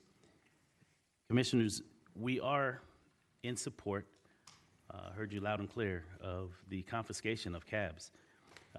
When I brought this item before you all, your staff, it's been going on 2 years now since I've been working on this on behalf of my client. We talked about that. We want the cabs to be confiscated for those that are not operating accordingly here in Clark County. We came as an industry in good faith to basically share with you that there's some things that we saw in the county's ordinance that can benefit us as an entity out here in Clark County on your streets. And so for that, you all giving us the opportunity to work with your staff, business licensing, Mr. Keanu and his team, to, of course, work with the Las Vegas Metropolitan Police Department, the Nevada Resort Association, and other stakeholders as we basically bring back an ordinance that I believe will benefit you as commissioners and we as operators out on the streets to make sure that we are operating within the confines, the policies and procedures of your business license, and that is exactly what we want to do. Commissioner Kirkpatrick mentioned crushing them. We're not opposed to that either, Commissioner, as far as crushing the cabs, because they're running rogue in Clark County. And for that, we want to make sure that you all have an opportunity to see who's operating in your county, specifically with tags on each one of the cabs, so it makes it very easy for Metro and your business licensing department to confiscate those cabs that are not operating and do not have the appropriate signature. Because we want to be notified. We want to be we want to be identified so that it makes it very clear as to who's operating correctly and who's not. Because it's the rogue operators that are causing our industry difficulty, because we get the blame for it, because they go home and we're the face that you all see. And so we want to make sure that the face that you all see is the face that is operating accordingly. In closing, I'm sorry, my screen closed out on me. In closing, we want to also make sure that the City of Las Vegas, that you're aware that I'm working with the City of Las Vegas in regards to the ordinance in the City of Las Vegas jurisdiction, but also making sure that the cross-jurisdictional lines is also a part of the ordinance, because we need the opportunity to leave the county, which we don't have the opportunity today, to cross over into the city. And so as I work on the ordinance in the city, I'm going to ask the same request so that we can basically have that as well. Commissioner, thank you so very much for your time. Thank you. Okay. My name is Al Rojas. I want to talk about three quick items: the pedicabs, parks, and the transportation that was just done by UNLV. Now, regarding the parks, I want to congratulate Patrick, our new position, and we're looking forward. Hopefully, our neighborhood watch group can give him information, and our commissioners and the public know how important our parks are, especially the commissioners, because it's in a way that you engage with the community. So I thank that the commissioners for putting attention to our parks. Regarding the pedicab, I heard you guys discuss this, and we with Neighborhood Watch, we already know that we have a hard time getting these cars off the street. We don't even have a parking enforcement group in Clark County because the constable's office was absorbed by the county, and it's a county department, but it's managed by Metro, and they lack funding. So my message about the pedicab, if we're going to do these ordinances, there's an old saying, if you want to play, you got to pay. They're going to need more money. Now, are we going to get a constable's office? That's an item that I'm going to talk about in the future at the appropriate time. But it's only understandable that that law is not being enforced because Metro is stretched thin. They don't even have time to do all the other stuff. Now you guys want them to do the pedicabs. So I recommend that if we're going to do it, it's going to cost money. We're going to have to get more resources for Metro and possibly a constable's office. The other item I want to talk about is there was a study, and I'm calling out UNLV on this, and I want to bring this to the attention of our commissioners. It was on television yesterday that they did a study. They spent $650,000 to figure out why there's so many accidents, that the accident numbers of pedestrian accidents and car accidents have gone up 40% over the last 10 years, and they don't have an answer. Well, I'll tell you what the answer is, and I'll tell you what the problem is. The problem is that the speed limit's at 45 miles per hour in such a high-density area that all the studies are there that show that if you're driving 45 miles per hour, did the mic go on me? It's on? Okay. If you're driving at 45 miles per hour on these high pedestrian areas where people are not even getting ticketed if they're going over 55, how are you going to react when somebody gets on the street, when these kids get on the street? We've got streets over on Lake Mead, on Nellis, on Lamb, where the speed limit is 45 miles per hour, and there's some schools that are over there on those streets, on Owens. So my recommendation is let's get the speed limit down to 35 miles per hour, which is what I've been advocating, and I'm telling that to the transportation guys were here, and they're not even holding their transportation meetings so the public can get these comments in. And those are my statements. Thank you. Thank you. Welcome. Steve Sanson. Commissioner Steve Sanson, President of Veterans in Politics. I've been advocating in this community since 1998 in these very chambers. In all those years, in front of countless agencies, boards, and commissions, I have never had my microphone cut off until the last meeting by Commissioner Sigerbloom. Thick, who's not here, I have known you personally for nearly 2 decades. I have been to your home. I don't come to these meetings every week to waste your time with nonsense. I come only when my membership and community ask me to raise important issues. Serious issues about children's, parents, taxpayers, veterans, maybe 5 times a year. And when I do, I expect the same courtesy you have given others. Cutting off my microphone was disrespectful. 30 extra seconds at the very end of a meeting would not have thrown off your schedule. Every one of you on this board is a parent, and many of you are grandparents. The issues I raised, whether about reverse discrimination in the recorder's office or long overdue repairs in District F, are not just comments. They're calls for actions. You said you heard us, and that's fine. But the real question is, what are you going to do about it? Advocacy is not about just being heard. It's about accountability and results. We take our time to come here for free. You were paid by the taxpayers. The least we deserve is respect when we step up to this podium. And let's be honest, I've seen favoritism. If Rosen or Berkeley stood here during public comments, would you cut off their microphone? I doubt it. You even objected when we presented the Appreciation Award to County Commissioner Kirkpatrick. For you, it would have been welcome. Those double standards are why people lose trust. Commissioner Sigerbloom, you don't have to be a hard-nosed chairman all the time. A little respect and courtesy goes a long way. Again, I've been at this since 1998. I'm not going away, and I will be coming back, not just to be heard, but for results. And when those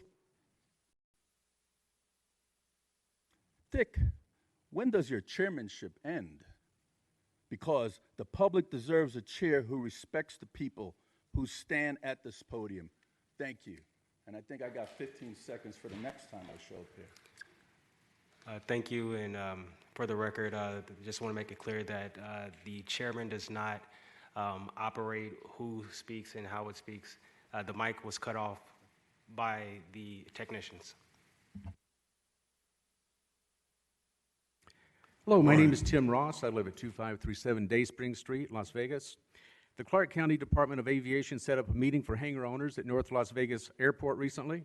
People arrived 30 to 40 minutes early because some of them needed seats. They couldn't stand that long. Ben Suzuki made everyone, including the elderly and disabled veterans, stand outside the meeting room until the meeting started. Then when a news team arrived, he asked them to leave.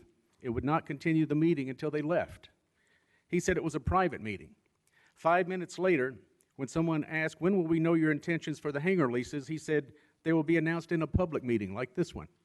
You can't make the meeting private just to kick out the press and then say it's a public meeting 5 minutes later. We believe this is a serious violation of our First Amendment rights and the right to free speech and the rights of the press. Suzuki also said he was blindsided by attacks on his integrity in this last meeting, and he didn't want to hear them again.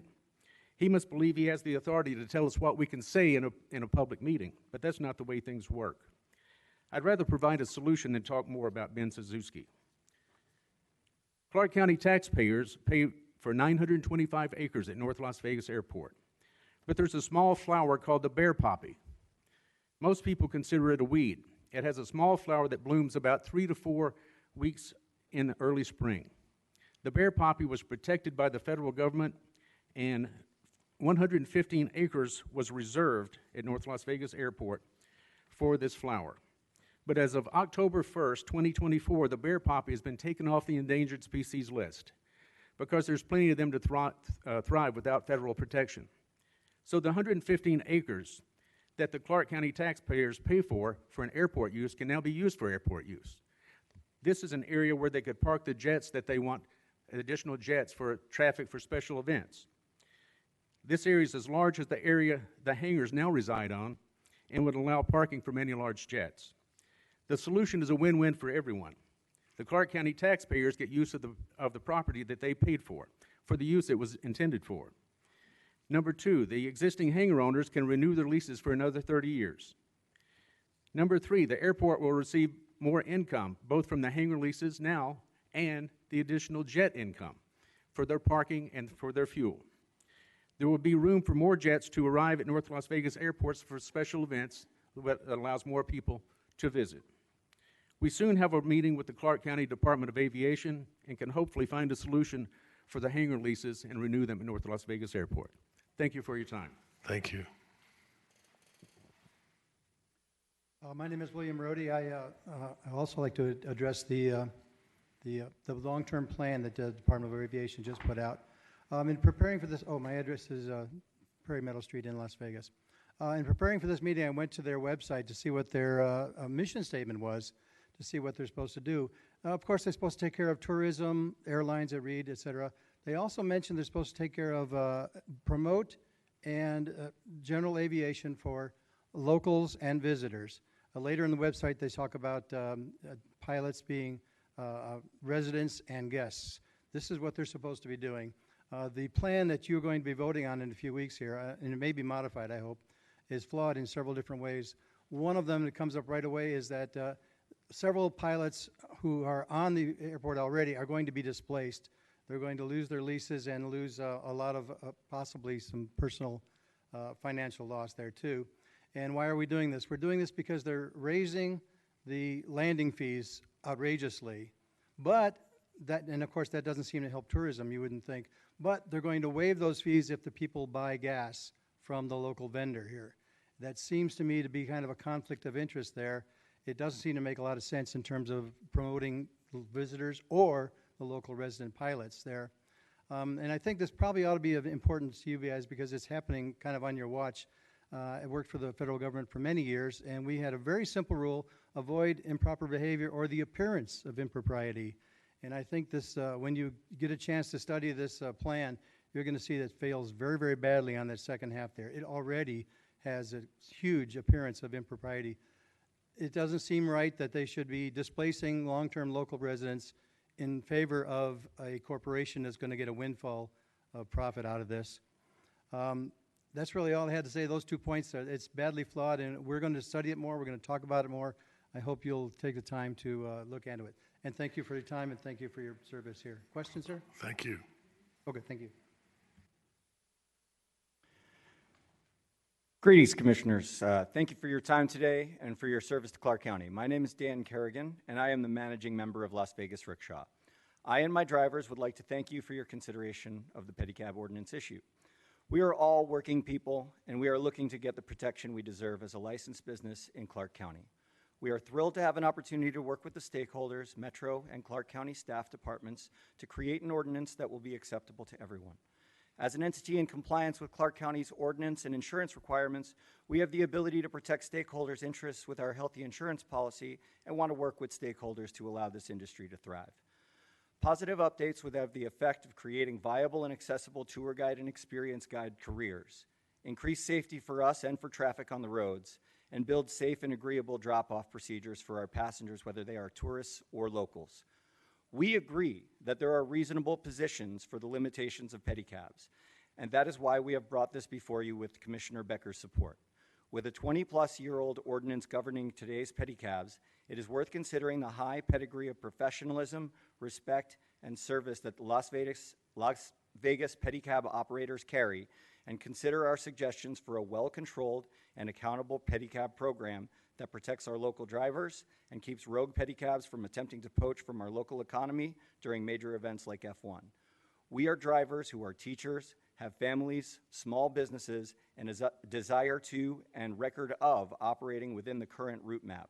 We feel it is time to modernize what we can offer for Clark County while also making some common sense updates to control and give us accountability that protects valuable jobs and livelihoods. Thank you very much.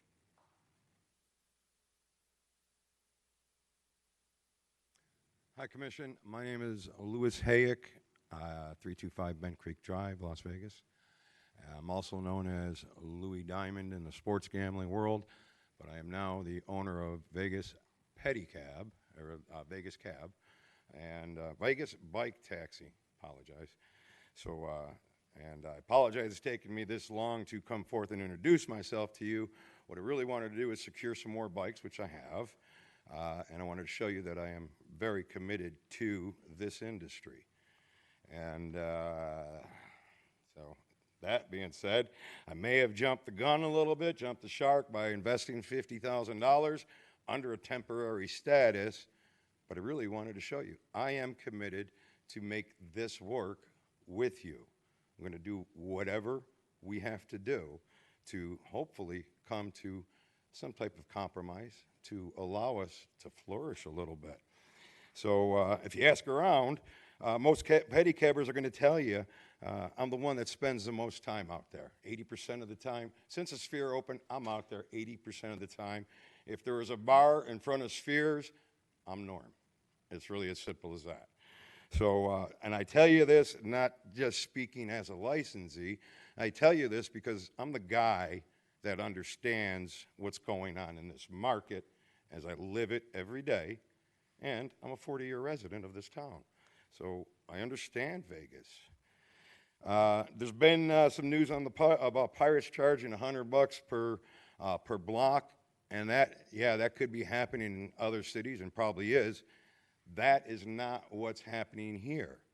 Okay, Our pirate issue right now today is almost non-existent.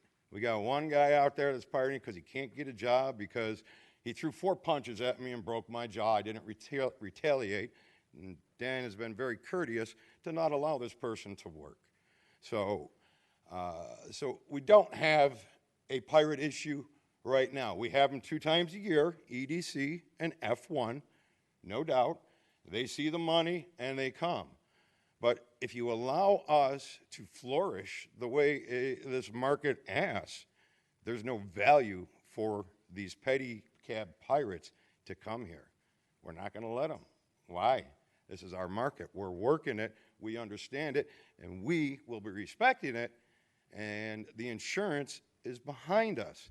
And if we need more insurance to make casinos happy, let's talk about it.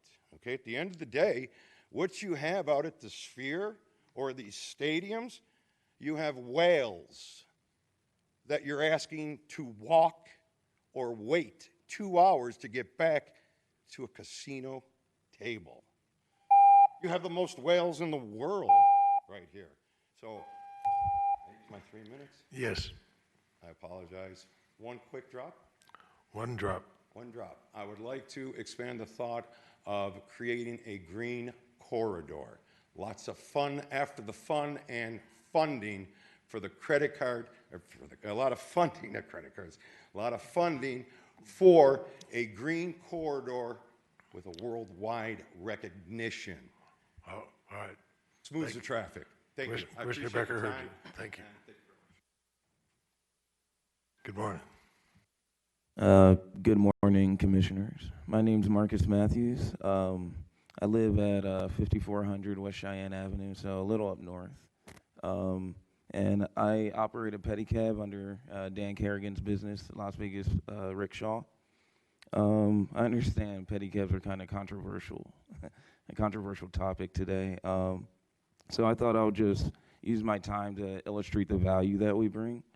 To build off of what Lou said, there's a lot of people that have to wait for hours. Like, imagine like you go to Allegiant Stadium, you see Beyonce, and like there's millions of people that come to the city, like this fabulous city we all live in, and like a lot of the times there's just not a quick or easy way for them to get back to like their hotels. Like I have people tell me all the time that like their feet hurt, you know, and so I think that like we just like help people get wherever they're trying to go. We try not to impede traffic, like we just stay in bike lanes if we need to, you know, and I don't really have much else to say. I just wanted to, you know, say hi to you guys, you know. Thanks for giving us this chance to come talk to you all.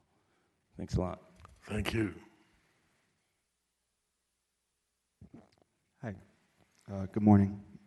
For the record, my name is Gabriel Santiago. I want to thank you guys for taking the time to listen to us today. I want to speak about how my personal experience with pedicabbing. I also work for Dan's company. So operating a pedicab in Las Vegas, to me, is more than just a job. It's a vital way that I provide for my family and support my career as a semi-professional drummer. The flexibility of this work allows me to pursue my passion for music while still maintaining a steady income to meet my daily needs. Like many of my fellow pedicab operators, this work is about survival, independence, and being part of the vibrant culture that makes Las Vegas what it is. Working under a license is essential not only for our legitimacy as a business, but also for protecting the integrity of our industry. Licensed pedicab operators are held to standards that ensure safety, fairness, and transparency, especially when it comes to fares. We're upfront and honest with our pricing, unlike rogue operators who work without oversight, and undermine public's trust by misleading riders. These unregulated operators damage the reputation of the entire industry, and having a strong licensing system helps weed out bad actors and uphold a professional standard. Expanding our access to more areas in the city, especially high traffic or high visibility zones, means we can provide more for our families. Recently, we have been much more limited by where we can go, which has been limiting our ability to make a stable income, in turn supporting our families and backing the community through supporting other small businesses and the larger casinos. That's your 3 minutes. Okay, it still says I have 1:15, sorry. Mr. Chair, apologize. He still has time. 1 minute. All right, keep talking. Okay. Ultimately, we believe that pedicabs are but a small part of the larger transportation and entertainment ecosystem in the city. We want to work with everybody, all transportation and entertainment-based services, not against them.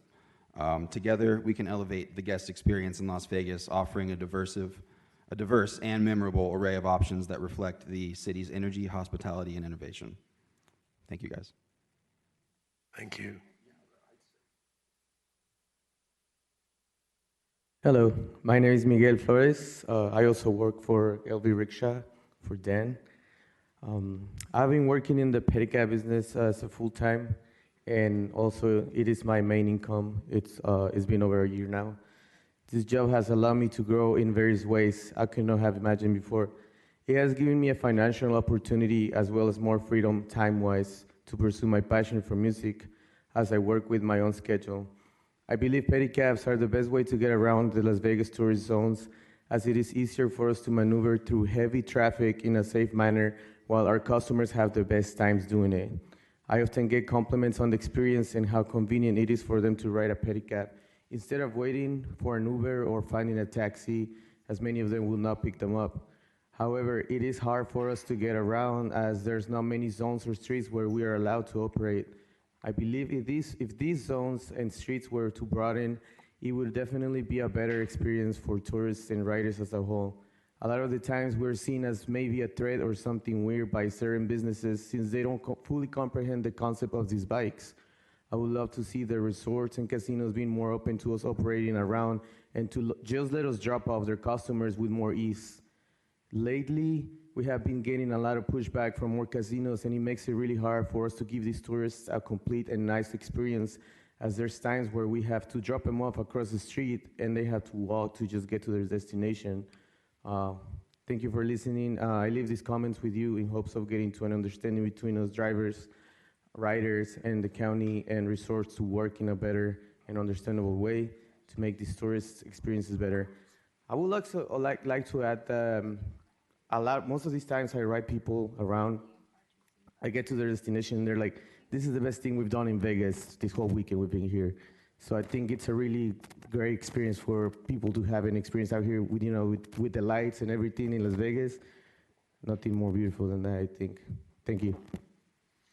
Thank you. Excuse me. Hello, commissioners. Thank you for your time today. My name is Jesse Hudson, and I'm here to speak on line item number 40. I'm a driver with Las Vegas Rickshaw. I'm a born and raised Las Vegas native, and for the past decade, I've proudly contributed to our city's vibrant arts and nightlife community through my professional work as a photographer and art consultant. I care for my mother, Gloria, a former Nevada test site worker who still resides here in Las Vegas. Pedicabbing has played a vital role in my life. It's provided me with the financial stability to support both my family and my small business, Fremont Photo Co., a creative film lab and community hub located in downtown Las Vegas off of 8th and Bonneville in the Founders District. Since I began pedicabbing, I've seen a meaningful increase in my income that has helped me break the cycle of living paycheck to paycheck. That extra support has allowed me to reinvest in my business, grow as an artist, and continue contributing to the cultural fabric of the city that I love. I'm here today to express how valuable this work is, not just for me, but for many others in my community who are using this opportunity to build something greater one ride at a time. Thank you again for your time and consideration. Thank you. Hello, my name is Jonathan Batar, driver with Las Vegas Rickshaw. I provide transportation for many tourists around the resort corridor and get many comments from them stating that their ride is the highlight of their trip. So we like to create a memorable experience for them and just different kind of experience than just a standard point A to point B. And we're in favor of improving, modernizing the provisions of the strip and whatever restrictions we might have to make it easier to transportate and get around the resort corridor for for our customers. Thank you. Thank you. Hello, how's it going, guys? My name is Alex Manning. I'm also an operator with Las Vegas Rickshaw with Dan Kerrigan. I've been bicycle taxi for about 4 years. I worked 10 years on the Strip doing security. Nothing beats this job and nothing beats this city. I don't want to take too much time. I just want to say thank you, and hopefully we can move forward in a smooth manner. Skip a hike, take a bike. Thank you. Hi, my name is Charles Blaine, and I'm here to talk today about something that's a part of our city's unique energy and often gets overlooked, our rickshaws and pedicabs. We're an integral part of Las Vegas experience, offering eco-friendly rides, personalized service, and a memorable way to see the city. But outdated and restricted regulations are holding us back. And by us, I mean not just our operators, but our entire community. Right now, these old rules are stifling job growth, limiting opportunities for local entrepreneurs, and making it harder for our industry to thrive. This isn't just about us, it's about the future of Las Vegas. Modernized regulations would unlock more jobs and create a stronger, more robust industry. Think about our visitors. Tourists come to Vegas for unique experiences, and taking a tour in a pedicab is a charming and efficient way to explore our city. By updating our rules to align with other successful pedicab programs, we can offer better and more available service, which directly improves the visitor experience and helps keep people coming back. As a city, we are striving for a greener future. Rickshaws and pedicabs are a zero-emissions transportation solution. By supporting changes for our industry, you're not just helping us, you're helping Las Vegas meet its environmental goals and reduce traffic congestion in our busiest districts and solidifying reliable jobs for our local operators, all while improving public safety and transparency. We're asking you to help reform these regulations. We need sensible operational zones, clear and consistent enforcement to protect our local drivers and for our industry to be recognized as an experience-based part of Las Vegas transportation network. This isn't about creating special rules for us. It's about creating fair, modern, and equitable rules that reflect the unique service we provide. By working together, we can boost an industry that could provide dozens of quality jobs, enhance tourist experience, and contribute to a more sustainable city. Let's ensure that the entertainment capital of the world makes equitable and sensible room for this experience that is as dynamic and welcoming as the city itself. Thank you. Thank you. My name is David Barber, 9303 Gilcrease Avenue. I'm here to speak about the situation that's going on out at the North Las Vegas Airport. In the spring, I had the opportunity to purchase a hangar out there. Went into it just like anyone else would, went into the office there to get the information on what I would be needing to submit for that sale.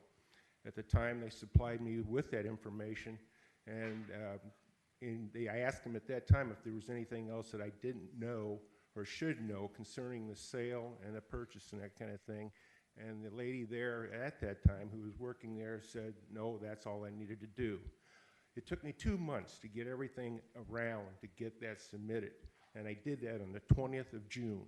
Here we are 2 months later, and the owner that I bought it from is still the legal owner, they tell me, because his name is still on the property books here at the county. So it creates a lot of problems for me and what I can do with that hangar. It's very unnerving after investing a considerable amount of money that came out of my savings, and I don't know if I can even use this now. Also, if I wanted to dispose of it, I don't think I can with the problem they're having with leases right now. I went to that meeting on the 20th. The building was full. There was no place to sit out there. It was incredible, the number of people who were there, and they weren't really allowed to talk, okay? They could ask questions, but there were no answers given to anything at that time. So there's a real problem going on right now with general aviation here, with all the 4 airports, from what I can get into. I'm new to this program, but it's really not a good introduction to what's going on in this county. Thank you. Thank you. Mr. Chair, he lives in my district, so if you want to give our office a call, we'll see if we can help you. Hi, my name Should is be Tom heard. Altruda. I live on Centennial Parkway, North Las Vegas, 89149. I want to talk about the General Aviation Airport up in North Las Vegas. General Aviation Airports are very important to me. I started when I was 23. I was making about $200 a week. I spent half my paycheck taking flight lessons at a local airport where I grew up. I learned safety structure. I gained confidence. Now, 25 years later, I make a career out of being a professional pilot. I have concern about what is going on up at VGT Airport. The takeover of the airport by World Fuel Air Elite is pushing general aviation away to promote and encourage private jets. The proposed rate increases, while on the surface don't seem unreasonable, there isn't a published schedule of rate hikes. The proposal raises the rate caps by 100% or more, and they're telling us that they're only going to see a 10% rate increase next year, but they don't really say what's going to happen the year after that. They could implement the remaining 90% the year after that. We want transparency to their plan, their rate increases, and we want a fair consideration for hangar lease renewals. North Las Vegas was intended to be a reliever airport for what was then McCarran, now Harry Reid Airport, to provide a safe place for general aviation to operate and to give commercial airlines and business jets their own place to operate. Now it seems general aviation is being forced out of VGT Airport. Flight schools are closing, their offices are being taken away, threats of hangars being removed, or their hangar leases not renewed. The privatization of a public utility is a real shame. As a tenant of the airport and a certified flight instructor, I participate in a volunteer group with the EAA where we give introductory plane rides to the general public. It's called Young Eagle Flights.